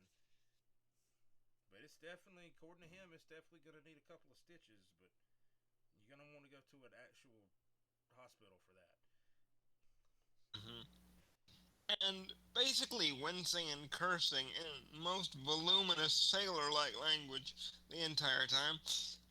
He is basically buttonhole collared Mr. Moody and is having a rather stern discussion. Fine to pick a fight, but must you insult a man's mother, particularly a gigantic fat man who doesn't seem likely to fight fair? Really? Must you? At this point, Moody, who was starting to come down from his drunkenness, an obvious hangover, his face and upper body buried into the table. At the mention that he holds up a single middle finger in your direction. And he gets a bop on the noggin from the cane. Mhm. Not enough to hurt, but enough to smart. And there was a reason why Virgil was being very loud. He knew exactly what was happening, and he was being a dick about it.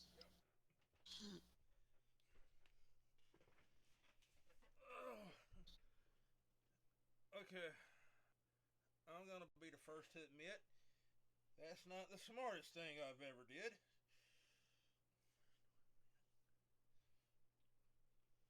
And Walt, you notice with I would. Mr. Moody, you notice a very, very prominent Tennessee accent. Tennessee. All right. He's probably less familiar, but still kind of familiar. Mm. And correct me if I'm wrong, Mr. Moody is of a rather banny rooster sort. He's more along the lines of 5'4", 5'6", Yeah, and the he's gentleman. yeah he's a little on the The, portly side too. Oh my god, the gentleman had you by at least 2 weight classes. Stupid doesn't even cover it. There's a fine line between stupid and drunk, and I'm pretty sure I just straddled it. Like a dockside whore. Oh god. And a thwack on the back of your head. For that language. Uh-huh. He was the one talking But, of but, straddling. but this time not with the cane. Oh, he gets it with the cane. You get it with the back of that, with the fingers of the hand. Just whack. Yeah. More of like a cuffing than an actual thunk. Like, boys, can we talk civilly, please? I'm being quite civil. He was the one talking of straddling, which put me in mind of various women I knew. Not my fault. You see, as Mr. And- Moody kind of leans back, lifting his body from the table, you see kind of he pinches his nose, the bridge of his nose, where you see his nose, that entire part of his face has been replaced with just a bloody mess. Oh, Christ almighty, he got you a good one.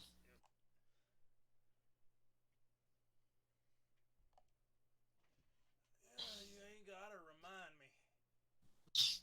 And Virgil, having really high intellect, knows boxing very well as well, so he's tilting his head back, making sure the blood doesn't actually drain all over the place. Goodness gracious. Now we had a dig site to investigate, but considering I got stabbed, it might be a minute. And he'll actually make his maneuvering over to the car.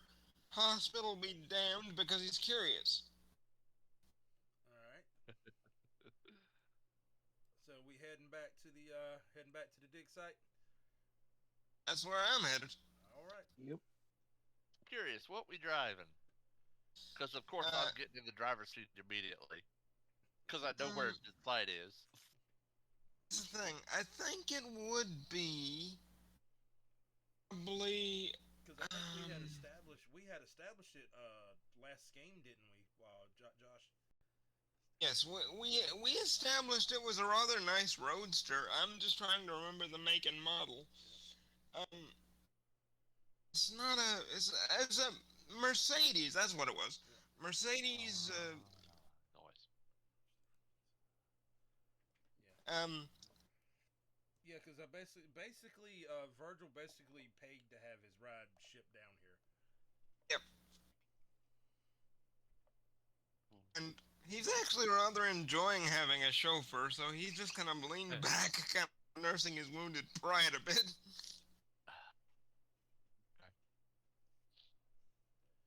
You notice that Mr. Moody has actually came out with you guys as well. He basically has retrieved a cloth from the bars. He's kind of holding what's left of his nose together. And when he comes out, Sushi just points in the back. You're sitting in the back, boy. Without saying a word, just points. Moody holds up a hand in agreement. All right, off we go. And I don't think Atsushi's ever been to the place, but he seems to know how to get there.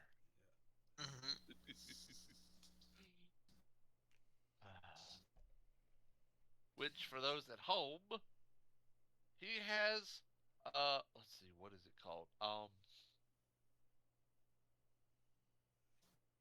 He has Journeys as one of his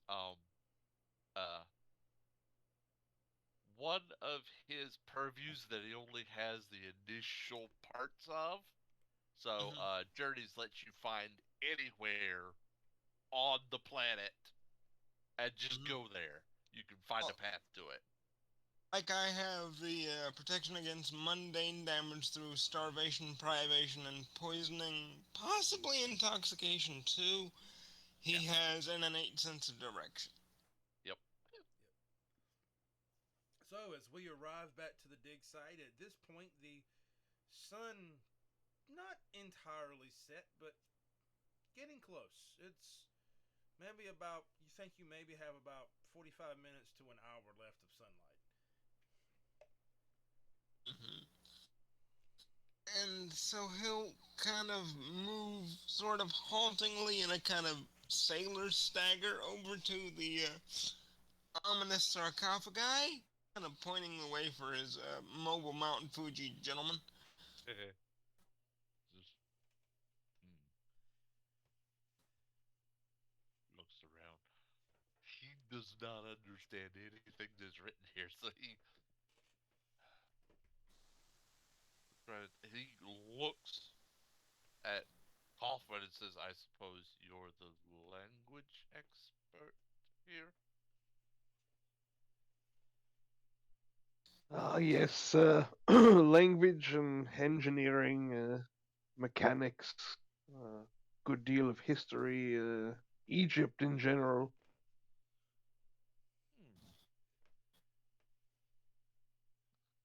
Hmm. So, um, what am I looking at, language-wise? In other words, he's says, show me what you've read already. All right, Will, let him know. It is basically, it is glyphs, protection wards, glyphs against grave robbing, a couple and a few notes about this being being the whatever is in this sarcophagi or sarcophagus is supposedly you something about the right hand of God. Hmm. Okay. Hilarious. Um, Basically, what I'm planning to do now, um, is make a bit of a intellectual and occult study of what I know of curses and use that as sort of a defense on how not to get commithered into oblivion after being stabbed. So, intellect and occult, if that's okay with you. Proceed, sir. Basically, And based on this roll, I'm not gonna tell you how to open this, but based on this roll is how many ways you know to not open it. mhm. And ba-doom, biddy-la-doo, ba-doom. That's gonna be 3. Right, right. Oh, you know the worst ways that'll get you in trouble so that you can avoid them. Yes, exactly. He's Uh-huh. basically using his knowledge of curses to avoid getting smacked with the worst of it. All right. Well, I'm gonna use 8 million gods on the sarcophagus. All right, remind me what that is. You find it again. Is this the lovely spirit Oh, purview thing? yes. Oh, Where everything has a spirit that you can. For I at this point, I don't think he hears spirits. He just sort of gets ideas Yeah. yeah, yeah. of what He, they want. and the Uh, fact that he's just kind of adding a animate kind of touch to this ominous object is going to be very creepy and interesting. I where love it. Tommy? Where is it? Tommy will be easier place to find it. What's it called? I'm assuming this is the first dot. Yeah, it's like uh the initial thing. But maybe if I do that, trying to find it in the book. Mm-hmm, mm-hmm. Just to get kind of the preferred role so you know how to awaken the spookiness. Just keep in mind that's gonna be in hero. That's not gonna be in origin. Thank you. I don't know. They And had a good. hold on, just a Yeah.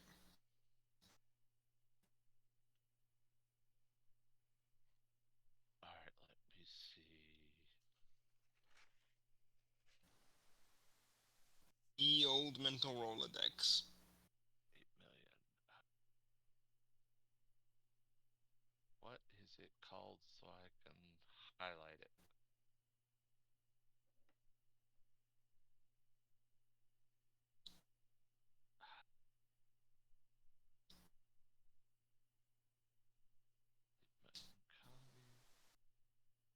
It can be bidden to work wonders if it's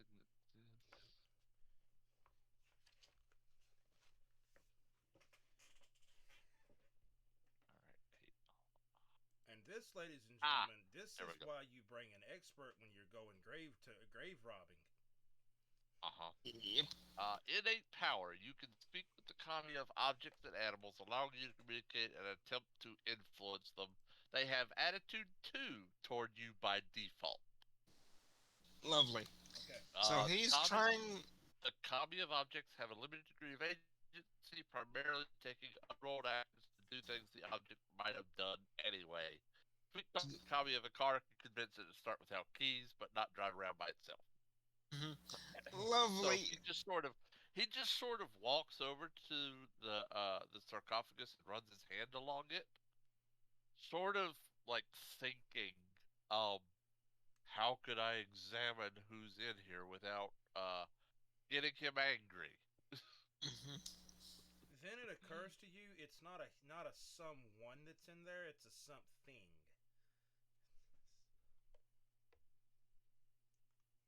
Huh. Okay. He, he sort of okay. There's not a person in here, right? That It's not a person.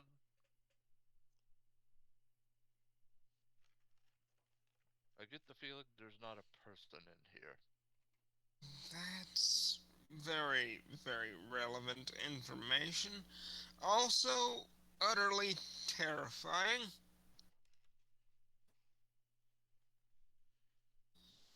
Because there's He sort certainly something.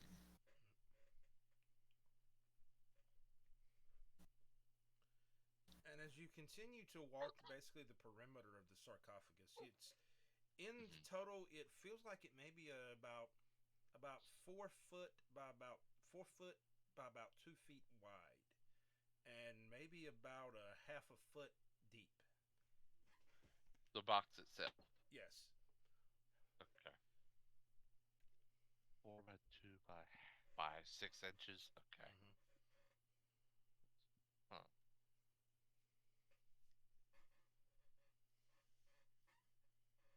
Oh, right. It's 4 feet, so it's shorter than much shorter than a person. Okay. All right.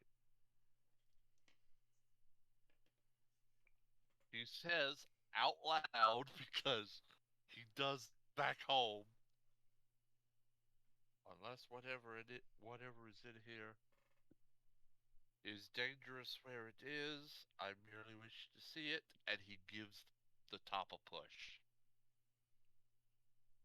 As you do so, you hear a very loud scrape of stone against stone. And as it begins to move, you don't really see anything, but you feel something. The rest of the party see this. As he pushes the lid of the sarcophagus over, you see escaping from it some type of like a lime green fog, maybe a mist of some type. Do I still know to avoid? Oh, You don't see Because it walk, but you feel something escape the sarcophagus. Not like physically, but like spiritually, you feel something leave it. feels sort of instinctively like and like squat down to. I'm imagining that it's just a gap, and he sort of look. He holds his breath, sort of tenses, but he looks in the gap. Inside the gap, you just can see from the light of the evening sun what looks like a device of some type, a sculpture, maybe. Oh, well, And he sort of unconsciously says, "And what are you?" In Japanese, like just as uh, a reaction. mhm. You actually get a And response back. Oh, I imagine this is the first time he's actually heard. yeah, You get a response back. You're not quite sure if anyone else hears it. For those lists, those no one else does. But you hear it speak to you, almost in like a whisper. It sounds like a female voice. I am the God Machine.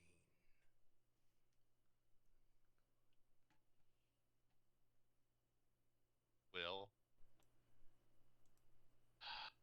the reference. Oh, oh, somebody. liked it. Who had connection issues? Jake. Yeah, Jake Ah, dropped. well, yeah, that happens for poor old Jake. Yeah, occasionally. But yeah, you basically hear it responds with I am the God Machine. He just.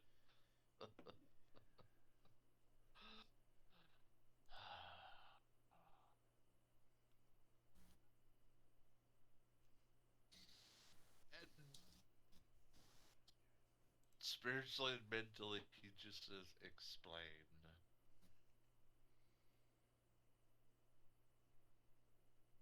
Man is born mortal. It is I that changes the mortality.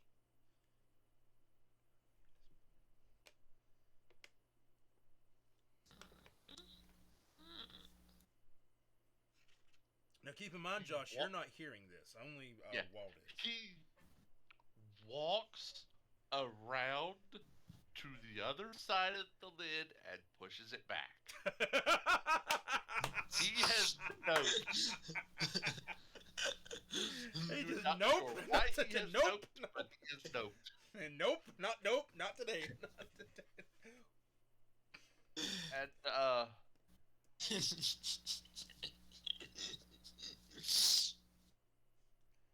he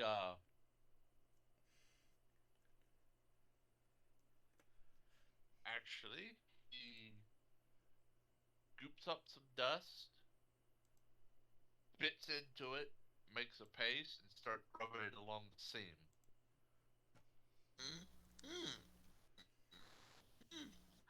He's so doping that he's sealing it back Uh-huh. until he has time to come down and process what he just heard. Yeah. Yeah. He seals it up and calmly walks back. You can see him shaking because you know him. Yeah. Uh, That's very much the impression that he's getting. I take it no fabulous treasure or miraculously well preserved dead body. Instead, we are dealing with something it disgusting. it and I'm saying I'm gonna keep the coughing in because I'm gonna say it's from the dust. Yeah, It, that's actually rather perfect. Mm-hmm. it actually spoke to me. The item, The sculpture within spoke to me. spoke. Uh, Now I believe everything has a spirit, but nothing has ever done that. uh, yes, that's It called quite. she called herself the God Machine. claim to make mortals more than they are. That's particularly ominous, considering And we don't. blasphemous.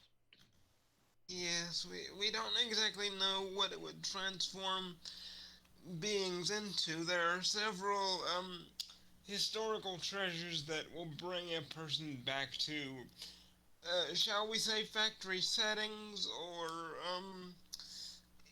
impart wondrous abilities, but that doesn't seem.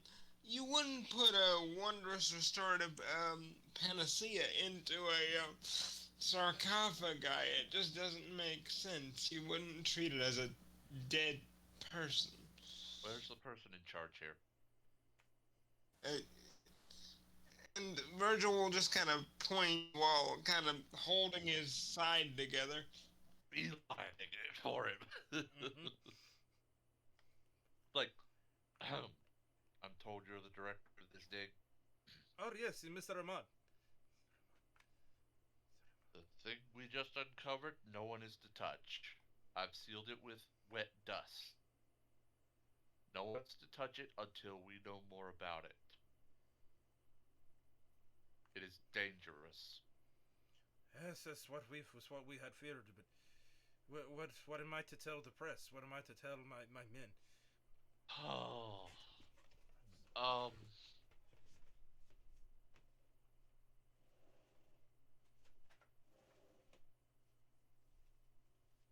there And was there was poison in the actual box. I managed to seal it before get out. But if they open it again, it might kill them. And he coughs to demonstrate. Ah, very well. I think usually pharaohs and such put poisonous things, among their treasures and bodies to prevent this sort of thing. So you can tell them that. He nods in agreement. His brow not entirely trusting what you're saying, but he Uh huh. seems to Oh, understand. when he like squints at me, I squint back and just give him that nod of trust me, you don't want to know.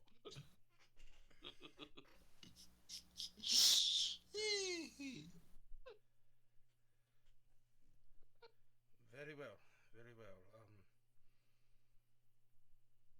Your friend seems to, because he kind of looks over to Mr. Virgil, who's been holding this wound. Is your friend quite okay? He's been seen by a medical professional, but we'll need to take him to a doctor. He'll be fine. Ah, very well, because I know I might be able to help. Not here, but And eyebrow raise. Beg pardon? I know a few. I studied. Never got my official, never got the official paperwork. But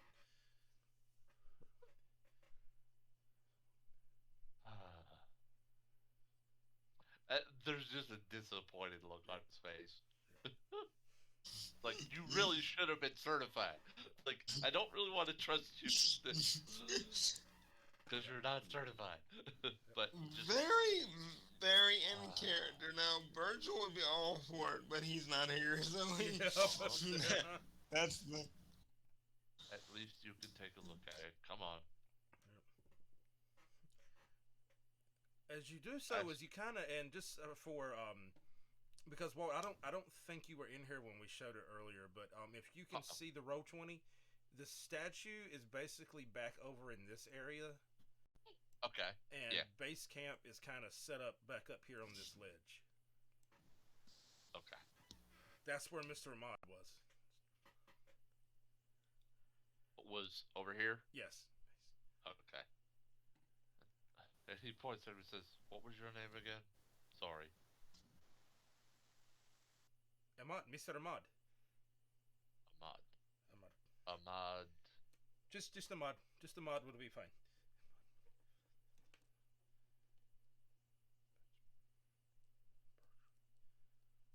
I'm Atsushi. You're well met. Likewise. And he's like, and he'll lead him back over to Virgil. And he says, Takase-san, he wishes to see your wound. Apparently he has medical training. And again, that suspicious squint, like, don't you hurt him. Yeah. As he begins to take a look there, you see he kind of pulls back the bandages somewhat. This time, noticing that immediately he speaks. Oh, well, first of all, these bandages need to be changed. Lovely. First starter. He at least seems to know his head from his elbow, and he'll just kind of move his arm away from the area.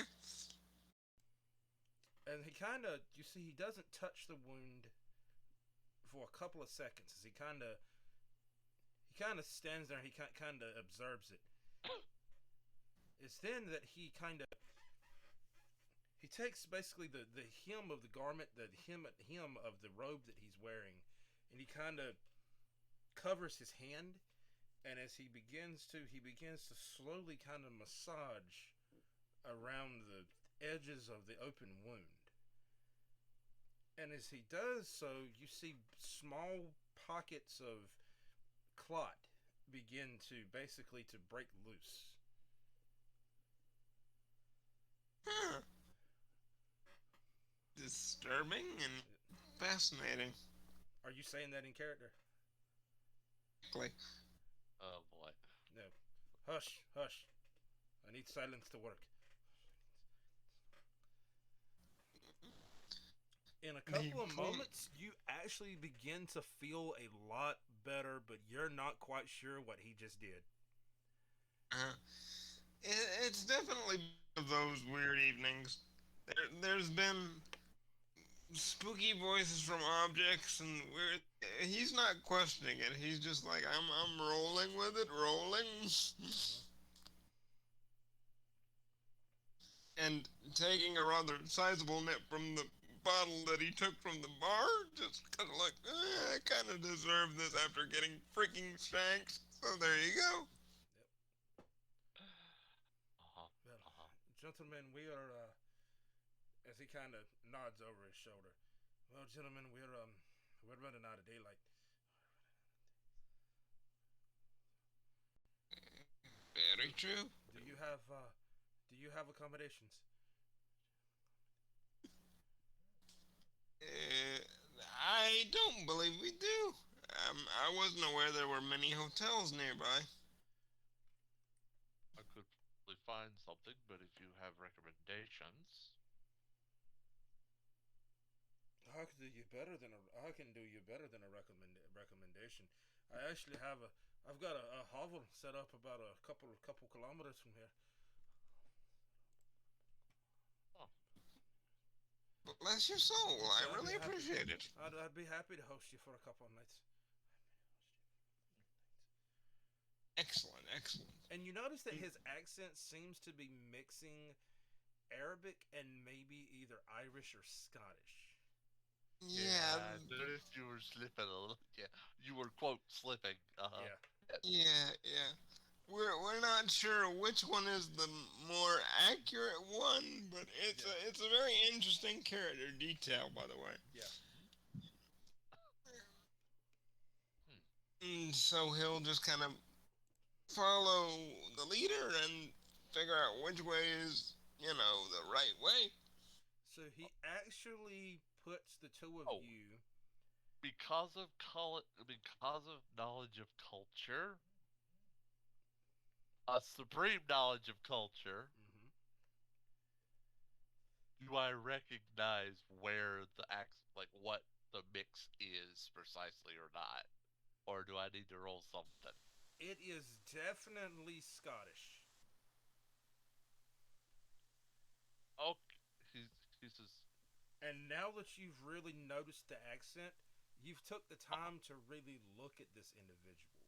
Even though he does have his head is wrapped in a turban, you can see what you think is a bit of reddish brown hair. He's got a little redhead in him. Okay, this is you're not Egyptian, or at least not completely. No, not entirely. I don't make it known. It's if the locals found out that I wasn't completely local, they wouldn't let me on these digs. Understandable. Yeah, similar superstitions in Italy. Apparently, according to Sicilians, Judas was a redhead. So, I understand. There's all kind of weird cultural affectations. I'll need to do more studying on that book. And he nods. Anyway, let's put you up for the evening. Yes, yes. A couple of probably about a good 10-15 minutes pass. At this point, the sun has set, and you see that two camels arrive for you.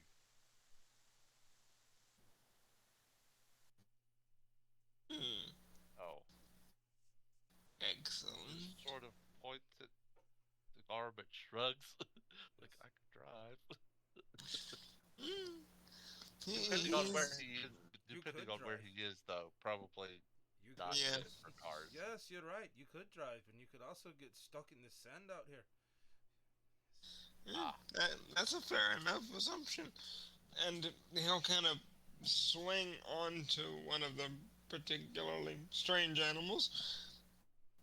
I won't spit at you, you don't spit at me, fair enough? but You get no yeah, response. he'll walk over to the car and just sort of pat it, like I'll be back, and he'll go to an animal, and he'll just because Jake is not with us, I'm just gonna like tap him on the back and like lead him over to one house. Yeah, Uh, he's he's smaller than the two of us, right? I believe so. Oh, yeah. Yes, yeah. Yeah, Klaus is noticeably, like, smaller than Yeah, us. The only and reason why Virgil is so big is because of the bloody giant blood, so, eh. and Virgil is a lot lighter than me. Mm-hmm. Yeah, Yeah. by So at least 100 pounds, so, he will help him onto your camel and have one for himself, so we don't burden the poor thing too much. Yes. yeah, excellent plan. You have a bit of the Allen problem I had from the old D&D game. Yeah. Yup. So this little trip, though, you notice that these camels seem to have no handlers, but they seem to know where they're going.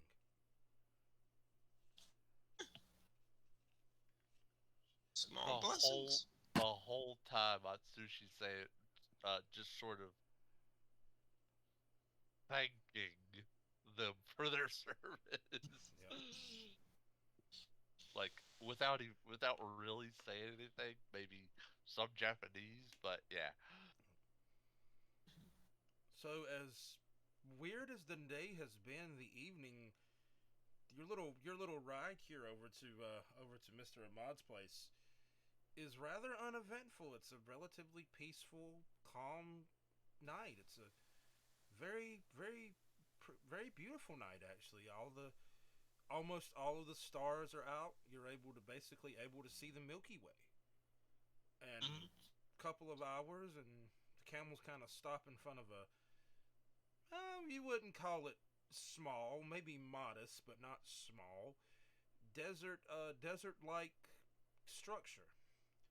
And as they stop, they kind of lean down on both knees and allow you to dismount, and they kind of ramble away, kind of headed back maybe toward the direction that you came from. Mhm. Okay. Well, goodness me.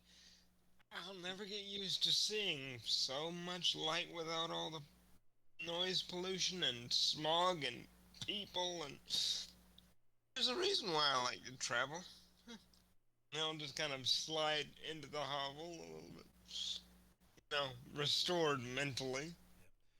As you do so, you see that there's a. It's kind of maybe about a kind of modest. Again, wouldn't call it small. Maybe about medium size. There's about maybe 4 rooms here.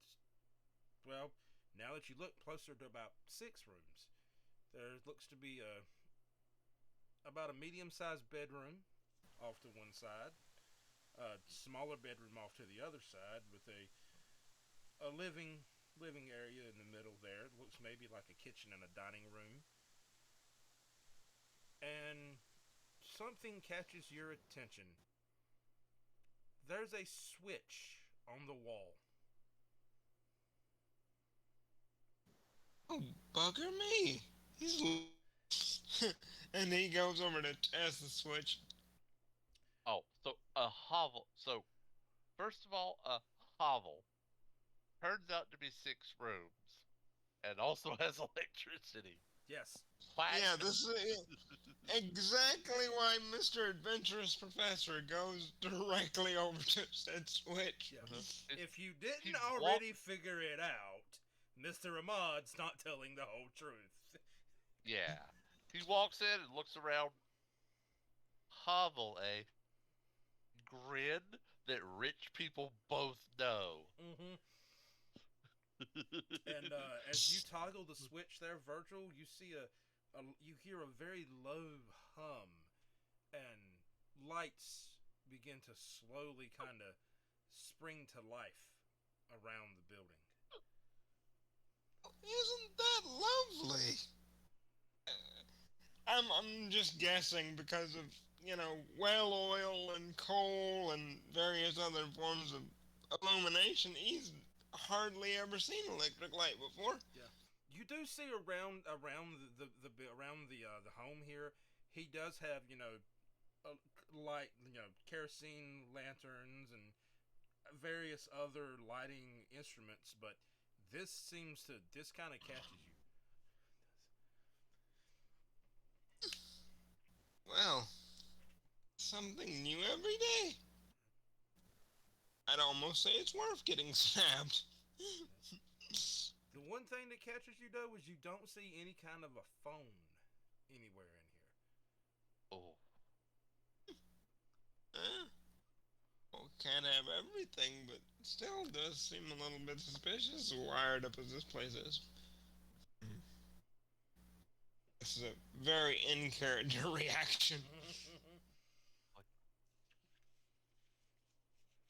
power, no phone. No telephone. He's just like, that's fine. To him, that's fine. Yes, Some yes. people don't have, especially in the 20s. Yeah. Yep, yep, exactly. I mean, the just eyes of the past would have been like, this is a bloody wonderful modern convenience, and this dude might actually be a bit wealthy to afford it. So, Yeah. Mr. Ahmad, I have my own pride. Thank you for your hospitality, but at the very least, let me make dinner. Or at least help you with dinner. Who said he was with you? Wait. Oh, Ahmad's not there? No. Oh. Oh, so he just wait. He led us into this quote hovel and disappeared. Or no. He never went with you to begin with. Oh, he just had the camels bring. Okay, I'm understanding now. He had the camels lead us to the place. Okay. Like, huh. A 6-room hovel with electricity.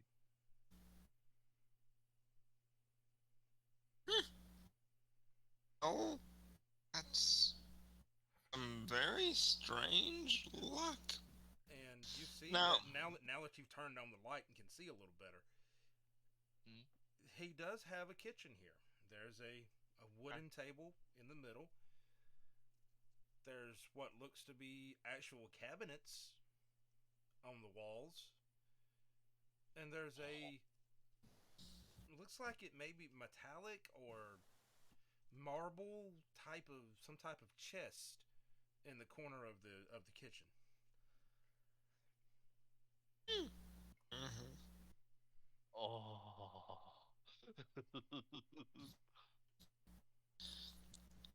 I'm just Virg, shaking.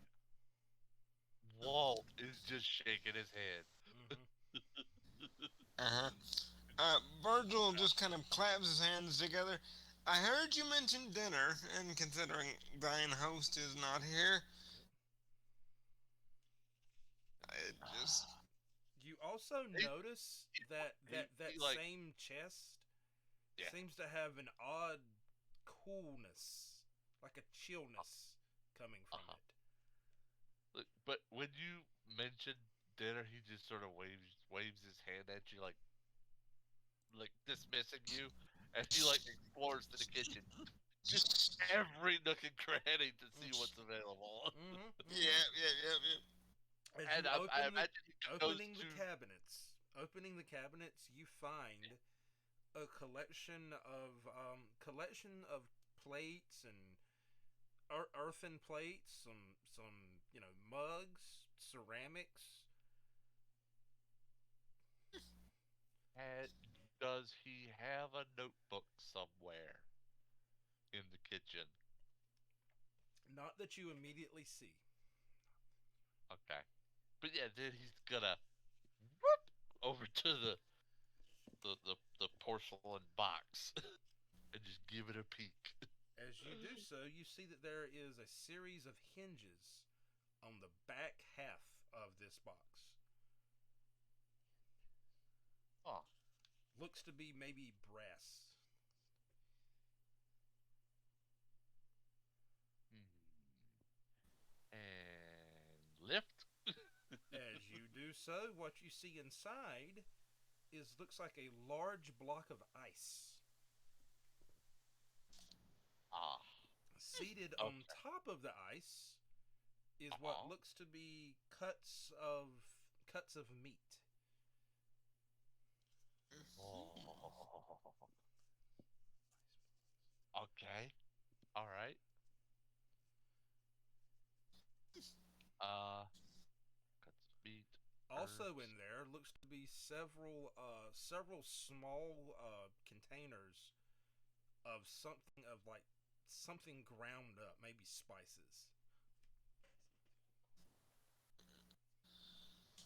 Right, right, Right. right. Does he have rice?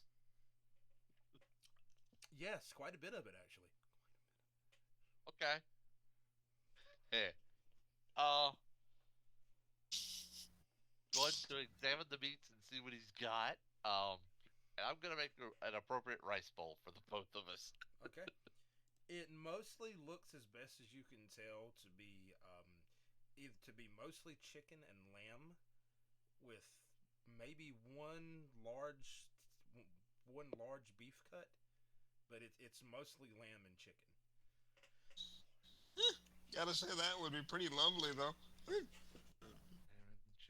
Hmm. That would work. Sort of experiment with some of the spices. Yeah. Yeah. See what Especially I if you. can see what I I can mean, put together here. Then it occurs to you that he has all this uncooked stuff, but you don't see any type of a fireplace or anything inside the house. To be able to cook it. Yeah. Okay. Well, mhm. we know about. Actually, is this a little early for? Is this a little early for stoves or? Yeah, for the 20s, yeah. Okay. Mhm. Well, time to rough it then. No fireplaces. Mm, I guess we'll have to make do. mhm. Is there wood that's not like furniture? Yes, you do see a bit of chopped wood. Okay. Considering I do like to smoke, I have my lighter and quite a sufficient load of alcohol if we need it for added ignition. Is I there a think. place that maybe has ashes that might be where he cooked? Not that you see inside the house. Okay, gonna go exploring Yeah. for wherever he might be.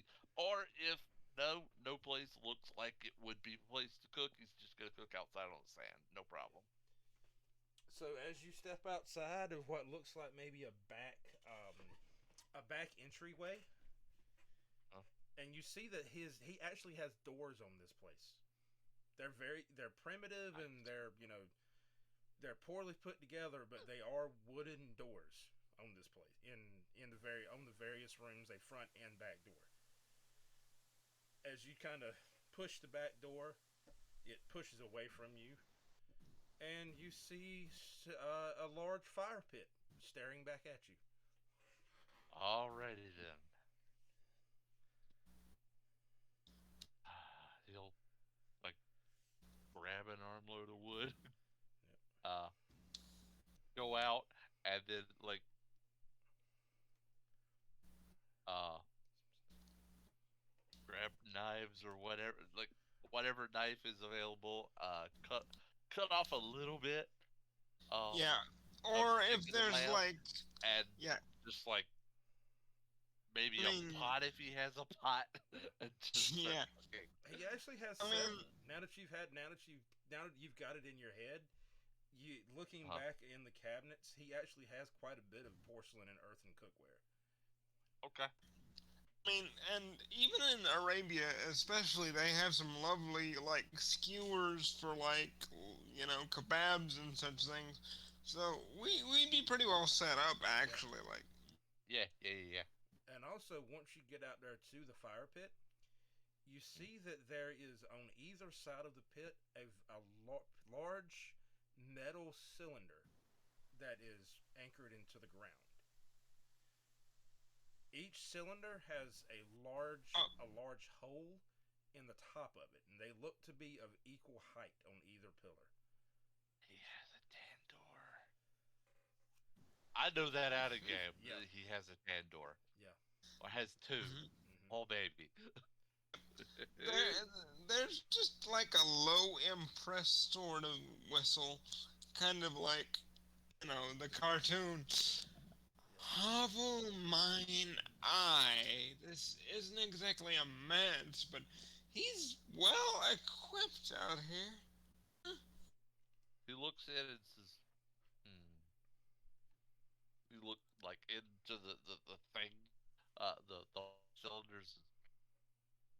Sees it's beside a fire pit, and looks back at him. Hmm. And he'll just go to what he knows. He Yep. doesn't know how to use those, so he's gonna avoid that, but Yep. gonna start work. Yep. Yep. So a couple of moments of kind of finicking, getting a little few finicky moments actually of trying to get the wood to light. It Yep. almost like it doesn't take initially. Yeah. After about Kind of maybe have to. about a good 5 minutes of trying to get a spark, you're Does he finally even able to have get one to kindling catch. around? I'm sorry. Does he have any kindling around? Yeah, yeah. Okay, but it still takes a bit. It's just very dry. Okay, Mhm. Yeah. makes sense. Shaving like little hair slivets of bark and all that. It's a laborious process, but it does give you a lot more smoke and good quality meat to work with. So, yeah, worth it. Actually, wait, we failed. I failed to roll. No, that was initiative. Yeah, No, that was a fight roll. That was an attack roll that I failed. that was the one that you went sliding through the beer I'm gonna add a point of Mhm. momentum back if you'll let me by doing. for that failure. Cool. Pull us back up to 6. Yeah, yeah. Yep. Uh, like as compensation. Yeah. But because I know that's a thing in this. Uh, Mm-hmm. anyway, um, it just like get one pot. He'll put some water in it from wait, where's it from? Whatever his source of water is. You do see what looks like a well. Okay, so yeah, he'll grab some water from there, and start cooking the rice. That takes a while. Yep. Um, and he'll sort of like switch things off. Once they get to boil, move it off. Uh let it marinate essentially. Um, Cooking other things like cooking the meat and sprinkle them with spices and all that. Upon, okay, now that you've begun to cook, you now realize what Yeah. spices he had there. Okay. Thyme, mint, chamomile, and you're not sure, but it smelled like aloe. Little Smells, herbalist hut. smells like what? Aloe. What's the last? Aloe. Aloe. Yep. Thyme. Good stuff for making tea, not so much marinade. Although you can make a lovely mint jelly for lamb, so that would work. Um, mm, Much more of a herbal decoction kind of thing. Like if you're trying to put grandma to bed and soothe the sore throat. That'll work. Yeah. He's going to experiment. It'll have a hint of Uh-huh. actually he's gonna experiment with what Josh just said, mint jelly, Mm-hmm. using what he thinks is aloe. He'll just taste it, see if it's edible. Well, it's not edible, you don't know, but it's not exactly bitter. Okay. Maybe not the aloe. But yeah, but the other, yeah. He'll just sort of make a marinade for the chicken and lamb with some of the other spices. All right, so I'm not gonna have you roll for this. I'm gonna have Oh. Josh roll for this, What? All right. and Roll what? you'll see. Oh no. Okay. This is going to be a stamina and medicine roll. All right. Oh, just wait. For Stamina, poison. No. medicine. No. M- Oh. Maybe something different. I will wait. And there's my medicine and rolling.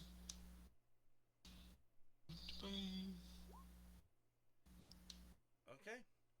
So, congratulations. You have recovered one of your lethal Oh. reduces to bashing. Lovely.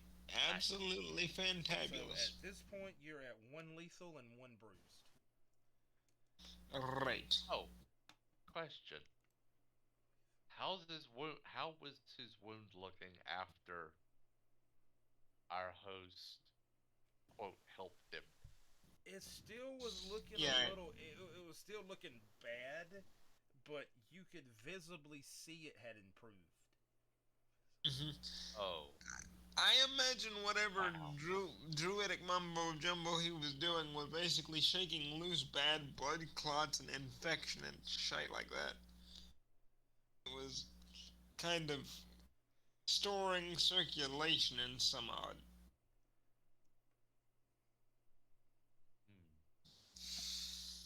So it looks like Atsushi might be putting the puzzle together here as to what a mod is.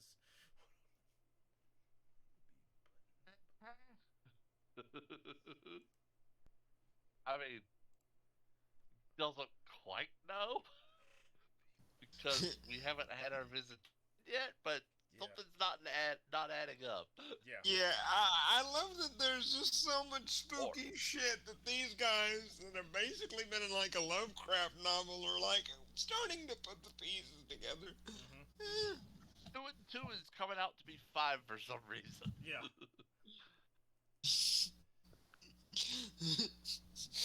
So, There's after dinner, is there anything that you guys particularly want to do after dinner, or? oh well, that's the thing. Virgil would definitely be lighting up a smoke and going through his various bottles and trying to see if he find any sort of sake because keep in mind being a big ox that can carry a lot, Virgil is an English lord and he probably carries a bunch of shit with him, Boom. including including the Arabian Nights and the Kama Sutra because he is an Orientalist Looney Tune who Yep. doesn't really understand the Oh cultural boy. significance of it. Also, it occurred to you while you guys were eating dinner. Oh, You're pretty sure you saw a doorknob in the wall there somewhere. without a door attached, Correct.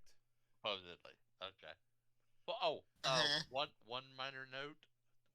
Atsushi pulls a uh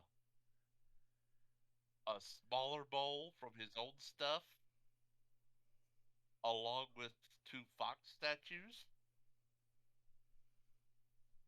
and makes a little meal in the smaller bowl and sets the 2 statues beside it, Mm-hmm. and just leaves it somewhere. Yeah. I like nice touch.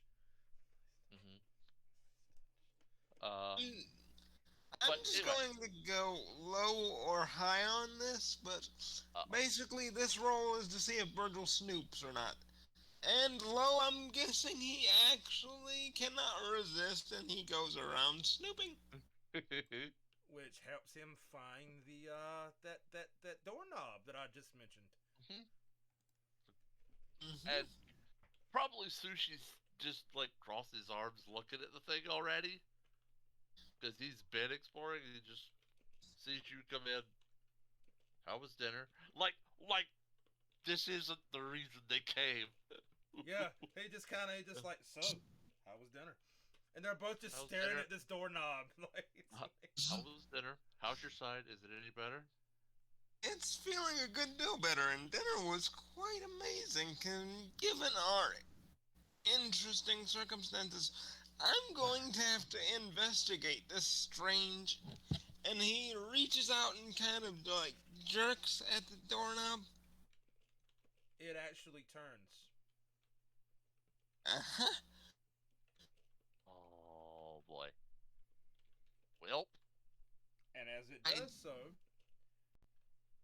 you hear a door pop open. Hmm. But not a door in front of you, but you know you just heard a door open somewhere.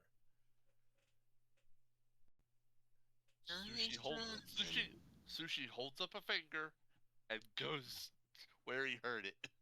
It's like, Basically, wait, I'll be back. back over near the entrance, you see that another door has appeared that was not initially there. Ah. No handle on it, just a door. And it's creaked open just a little bit. Correct. Okay. He'll run back and like wave Virgil to follow him, and he'll take him to that door. Hmm.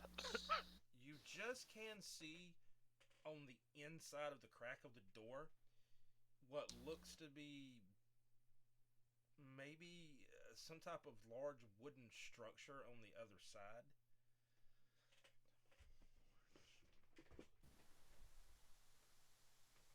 Huh.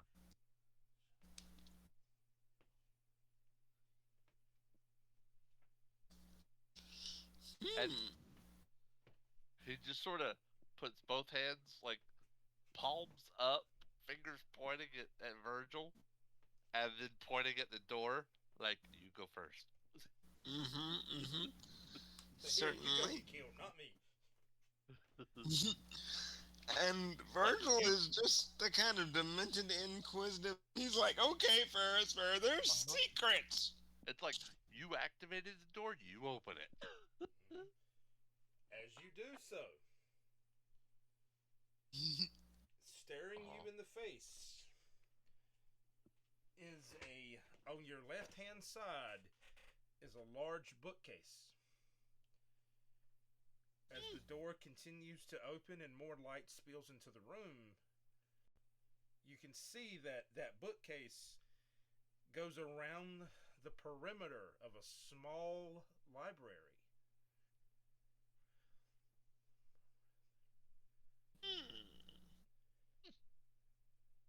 Very interesting. In the middle of the room is a simple table and a wooden chair. Alright. So he'll just kind of glance at the spines of the books and kind of see what's on offer. I'm It's curious. not a- Does power it's power not run a- here? It's not a particularly expansive library. It looks like something he's been building over time. But there's a relatively large collection of religious tomes. You Is it see, interesting?